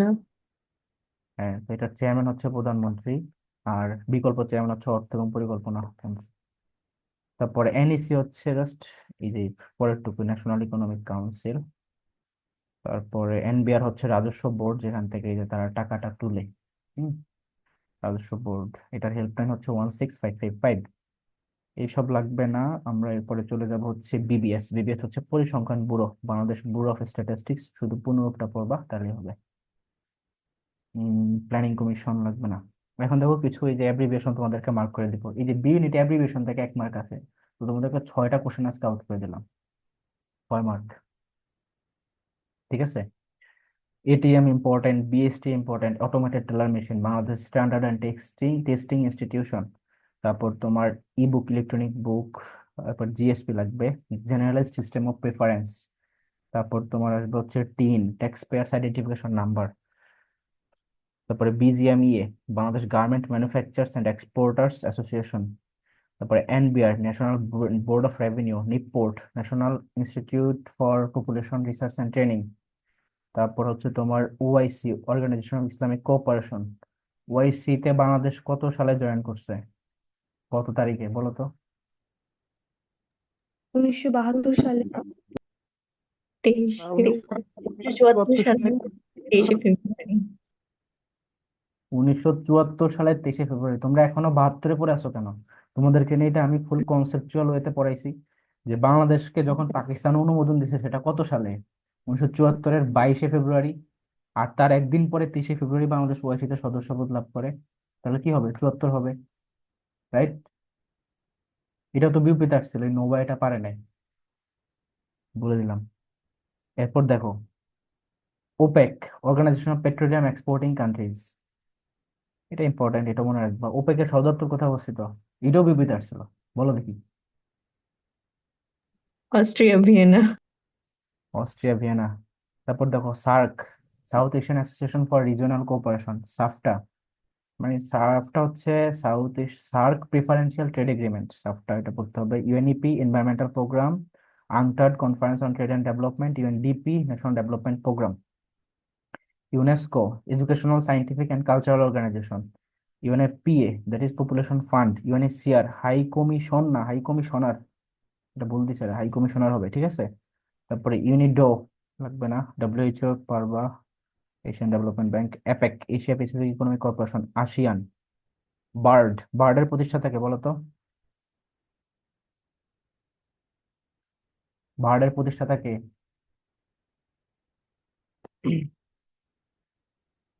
এটা না পারলে আমি আর পড়াবো না। বলো, এটা কে? বার্ডের প্রতিষ্ঠাতা কে? আক্তার হামিদ। আক্তার হামিদ খান। আক্তার হামিদ খান তার হচ্ছে ইয়ে লাগে, আক্তার হামিদ, পুরো নাম বললে সমস্যা কি? তারপর মানে হচ্ছে উনি আর কি। ব্যবসা হচ্ছে Bangladesh export processing zones authority. BRAC, Bangladesh rural advancement committee. তারপর দেখো এই যে ব্র্যাকের প্রতিষ্ঠাতা কে বলো তো? ফজলে হাসান আবেদ। স্যার ফজলে হাসান আবেদ, ঠিক আছে, নাইট উপাধি পাইছিল।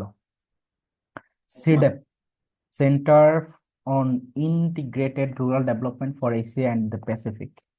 তারপর হচ্ছে ESCAP, economic and social commission for Asia and the Pacific. তারপর আসলে GATT, general agreement on tariffs and trade. GATT থেকে কত সালের কত তারিখে ডাব্লিউটিও নামকরণ করা হয়? বলো। 1993। 1900 কত?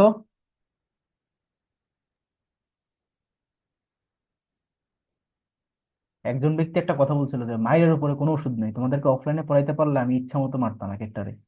ডাব্লিউটিও কত সাল হয়েছে বলো? 95। 1995 1 জানুয়ারি। 1 জানুয়ারি। ওই দেখো 5 লেখাও যাচ্ছে না, এনে লিখে দিই 1995, কোনোভাবে ভুল করা যাবে না, এটা বি ইউনিটে আসে প্রচুর। এবং বাংলাদেশ কত সালের কত তারিখে ডাব্লিউটিও তে জয়েন করে? হুম, বলো।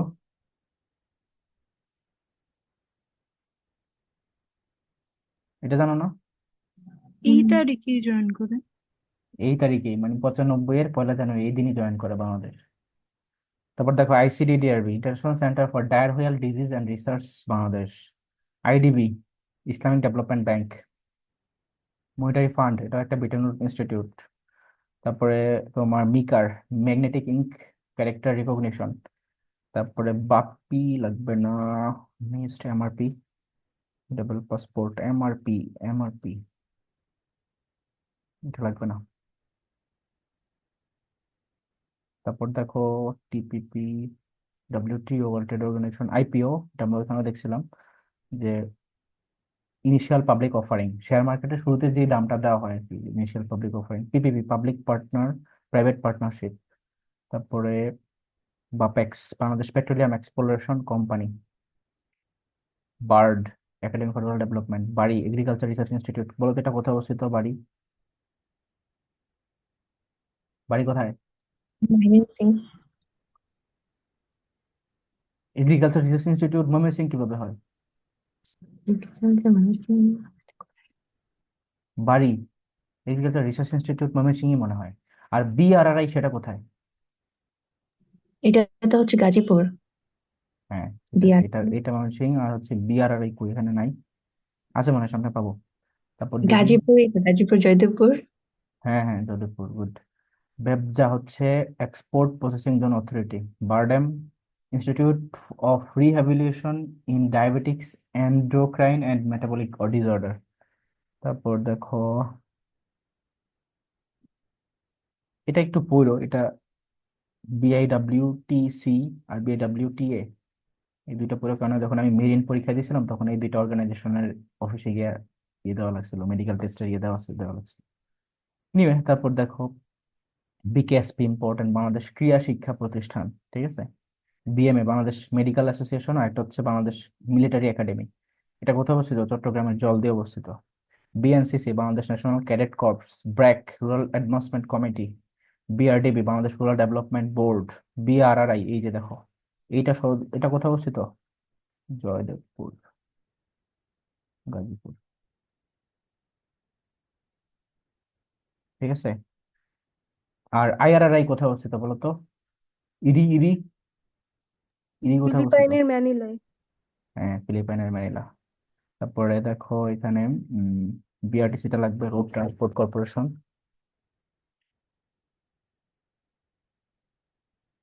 হ্যাঁ না, ইপিজেড পড়বো। বাংলাদেশে ইপিজেড টোটাল কয়টা? 10টা, তার ভিতরে সরকারি 8টা, 2টা বেসরকারি। কৃষিভিত্তিক ইপিজেড হচ্ছে কি নীলফামারী। সবচেয়ে বড় কোনটা? চট্টগ্রাম না নাকি? ইপিজেড সবচেয়ে বড় কোনটা? চট্টগ্রামের পিছে। হ্যাঁ, জিডিপি, জিএনপি। তারপর তোমার আইএসএসবি, ইন্টার সার্ভিসেস, একটা আছে হবে, ইন্টার সার্ভিসেস সিলেকশন বোর্ড। তারপর NGO, non government organisation. Bangladesh পৃথিবীর সবচেয়ে বড় এনজিওর নাম কি? ব্র্যাক। ব্র্যাক। ব্র্যাক। তারপর দেখো তোমার স্পারশো করতে হবে, space research and remote sensing organisation. এটা কোন মন্ত্রণালয়ের অধীনে স্পারশো? ডিফেন্স। প্রতিরক্ষা। প্রতিরক্ষা মন্ত্রণালয়। ডিফেন্স বা প্রতিরক্ষা, ঠিক আছে। তারপরে সরকার। UGC, university grants commission. VAT, value added tax. ওয়াসা তো জানে, ওয়াটার অ্যান্ড সিওয়ারেজ অথরিটি। তারপরে BAPEX, Bangladesh petroleum exploration production. CNG, compressed national gas. LPG, liquid petroleum gas. GSP, general system of preference. CPU, central processing unit. IP, internet protocol. URL, uniform resource locator, not location. তারপর হচ্ছে VoIP. তারপর হচ্ছে এই যে voice over internet protocol. HTML, hyper text markup language. GSM, global system for mobile communication. GPRS, general packet radio service. Wifi wireless fidelity. Swift, আচ্ছা Swift পুরো risk নিতে চাচ্ছি না, তাই দিলাম।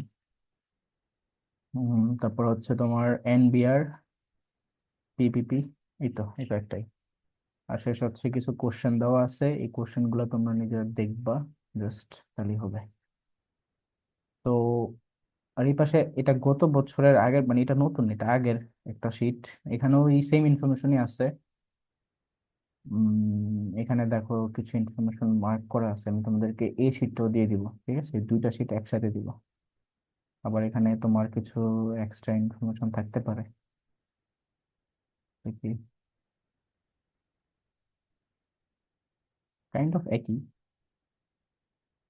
এই পর্যন্ত কিছু কোশ্চেন। এটাতে ইনফরমেশন কম, এই জন্য এই শীটটা আমি পড়াইনি আজকে, ওইটাতে বেশি ছিল তাই ওইটা পড়েছি, বুঝা গেছে। কিন্তু এটাতে আবার একটা ইনফরমেশন আছে যেটা ওইখানে ছিল না, এটা হচ্ছে কি এটা জানো, কোন বই ভাই? এইটা হচ্ছে সংসপ্তকের একটা বই, আর ওটা হচ্ছে জাহাঙ্গীরনগর জিকে।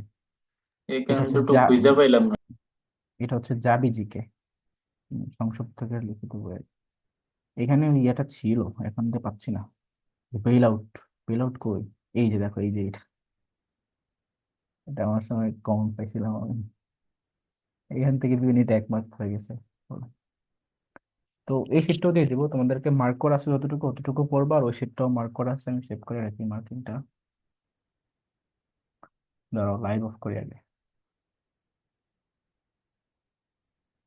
সব live streaming। তোমাদের কোনো কোশ্চেন আছে, কিছু বুঝতে না পারলে বলো।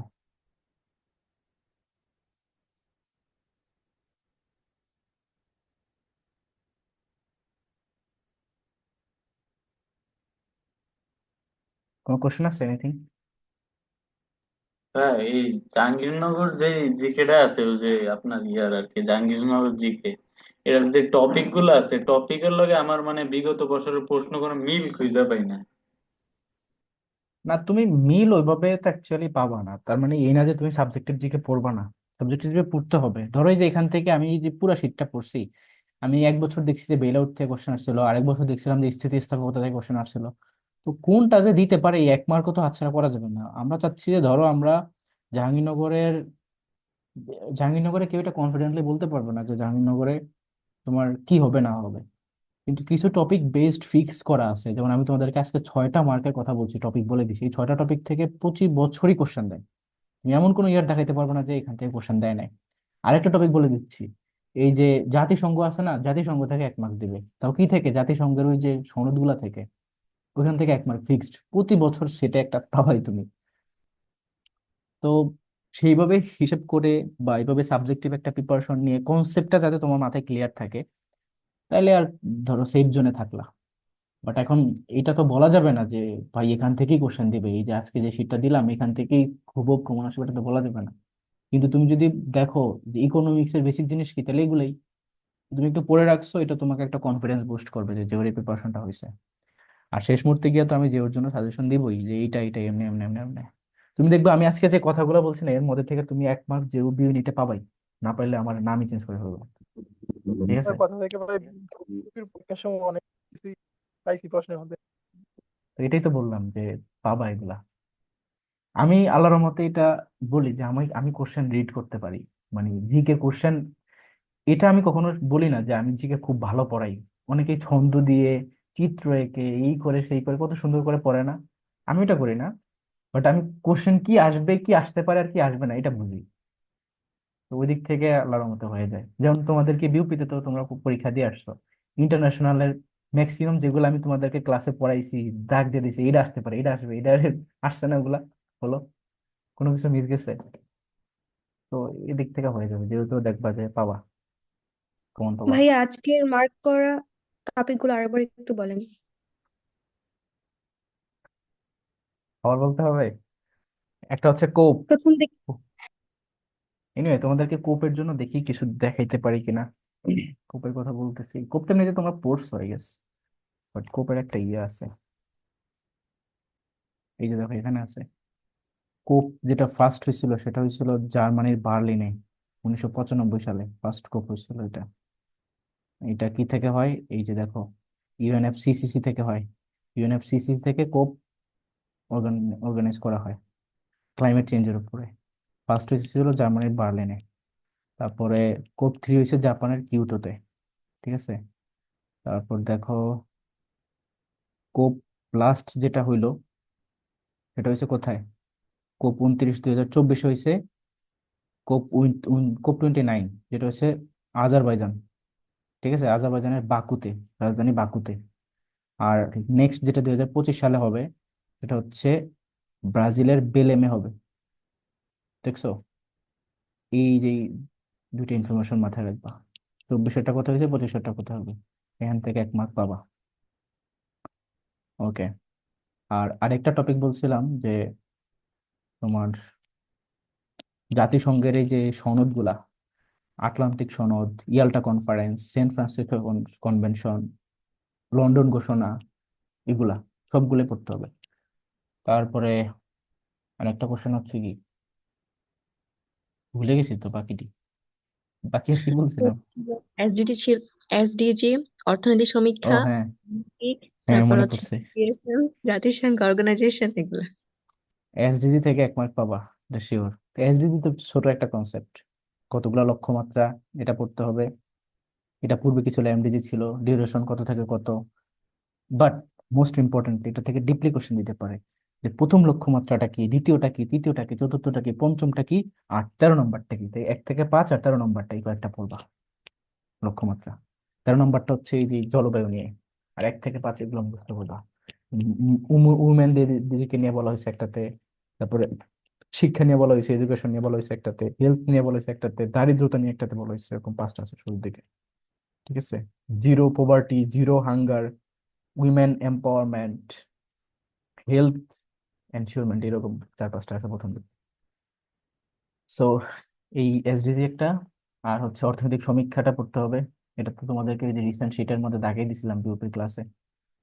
তোমরা বিউপির ওই গ্রুপে তো আছো তাই না, এই যে এফআরবি যে গ্রুপে, ওই গ্রুপটার ভিতরে দেখবা যে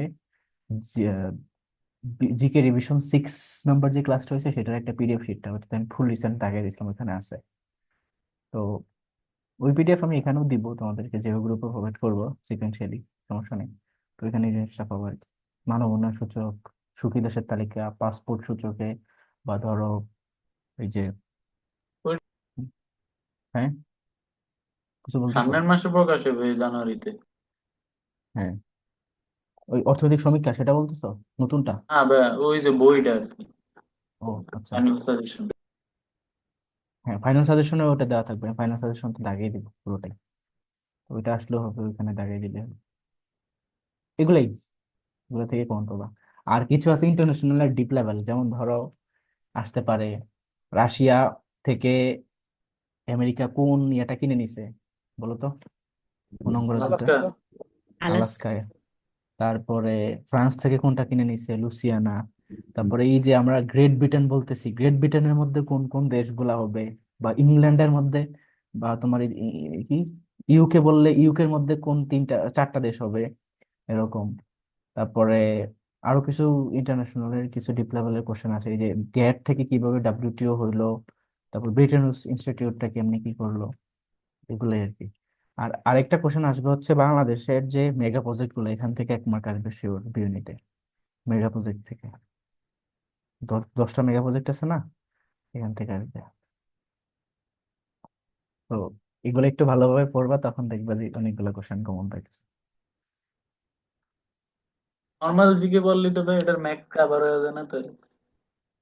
হ্যাঁ নর্মাল জিকে পড়লে তো অনেকটা কভার হয়, কিন্তু তোমার যদি চলে আসে বেল আউট কৃষির সাথে সম্পর্কিত, আমাদের সময় তো আসছিল, তখন কি করবা, আল্লাহ বুঝো নি? ওরে। আবার ধরো যদি চলে আসে নিচের কোন দ্রব্যটি পূর্ণ স্থিতিস্থাপক, তাহলে উত্তর কি হবে, ঔষধ। এটা তো পারতে হবে তখন, এই আর কি। এনিওয়ে, তাহলে আজকে এই পর্যন্তই থাক, তোমরা পড়ো, আবার দেখা হবে। আজকে ভাই আরেকটা 14 কোশ্চেন তারিখ। করি। হ্যাঁ বলো। স্বয়ংক্রিয় দাম ব্যবস্থা এটা কোন অর্থনৈতিক মানে অর্থ ব্যবস্থার বৈশিষ্ট্য? ধনতান্ত্রিক নাকি মিশ্র? ধনতান্ত্রিক, এই তো স্বয়ংক্রিয় অর্থ ব্যবস্থা। দুইটার মধ্যেই তো আছে। হ্যাঁ, হ্যাঁ দুইটার মধ্যেই আছে। মিশ্রতেও তো ধনতান্ত্রিক আছে, তাই সেটাও থাকবে, মানে ওইটা মিশ্রের ভিতরে তো ধনতান্ত্রিকও, মানে স্বয়ংক্রিয় আছে, আবার কিছু ফিক্সড আছে, দুইটাই আছে, সেই জন্য সেটা মিশ্র। মনে করো আমি আরো এক্সপ্লেন করে যদি বলি, মিশ্রর ক্ষেত্রে তো সেটা একই সাথে সমাজতান্ত্রিক একই সাথে ধনতান্ত্রিক। তাহলে কিছু কিছু কোম্পানি আছে যেগুলো তোমার ব্যক্তিগত মালিকানাধীনের মধ্যে থাকবে, অর্থাৎ তারা তাদের ডিমান্ড সাপ্লাইয়ের উপর নির্ভর করবে, সেটা স্বয়ংক্রিয়ভাবে মূল্যটা আসবে। আর কিছু কিছু হচ্ছে ধরো সরকার, যেমন চিকিৎসাটা সরকার বলবে যেটা আমরাই দেখবো, তাহলে কোনো প্রাইভেট চিকিৎসা ফান্ড তৈরি হতে পারবে না, সব সরকারি মাধ্যমে সরকারি দাম ফিক্স করে দিবে, এই ওষুধের দাম এত, এই অপারেশনের দাম এত। তাহলে ওটা তো ফিক্সড হতো, তো স্বয়ংক্রিয় থাকলো না। বুঝে গেছে? তো মিশ্র বিতর্ক দুইটাই থাকতে পারে।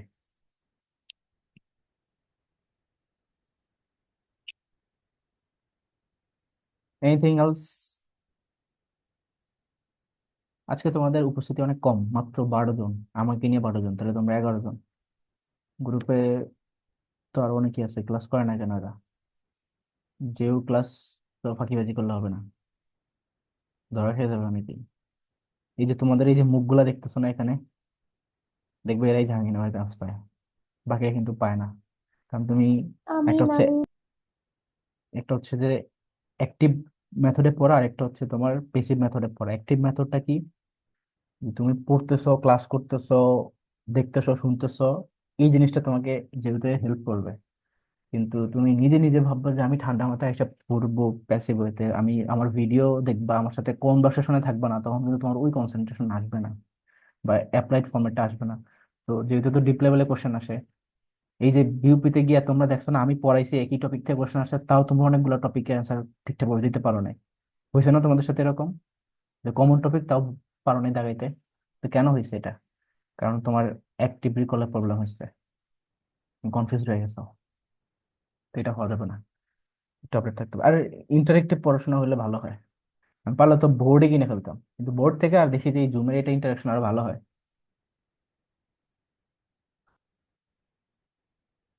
এনিওয়ে, সো আজকে এই পর্যন্তই থাকলো।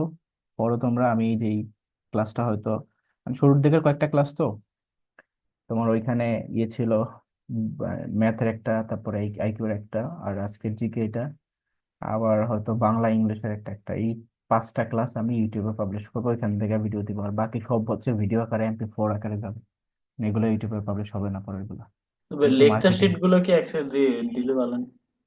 লেকচার শিটে যে এগুলা, এগুলা ওই একসাথে দিয়ে দিব, এই 5টার পরের গুলা ক্লাসের সাথে সাথে দিব, বুঝছো? কারণ ওটার সাথে তো দেই নেই, ওসব ডিলিট করে আবার প্রোভাইড করা যায়, সমস্যা নেই। ভিডিও গুলা, এগুলো তো দেখছোই তোমার ক্লাস, এগুলো নোট করেন না, পরে শিট দিয়ে দিব। ঠিক আছে, তাহলে ভালো থাকো, আল্লাহ হাফিজ।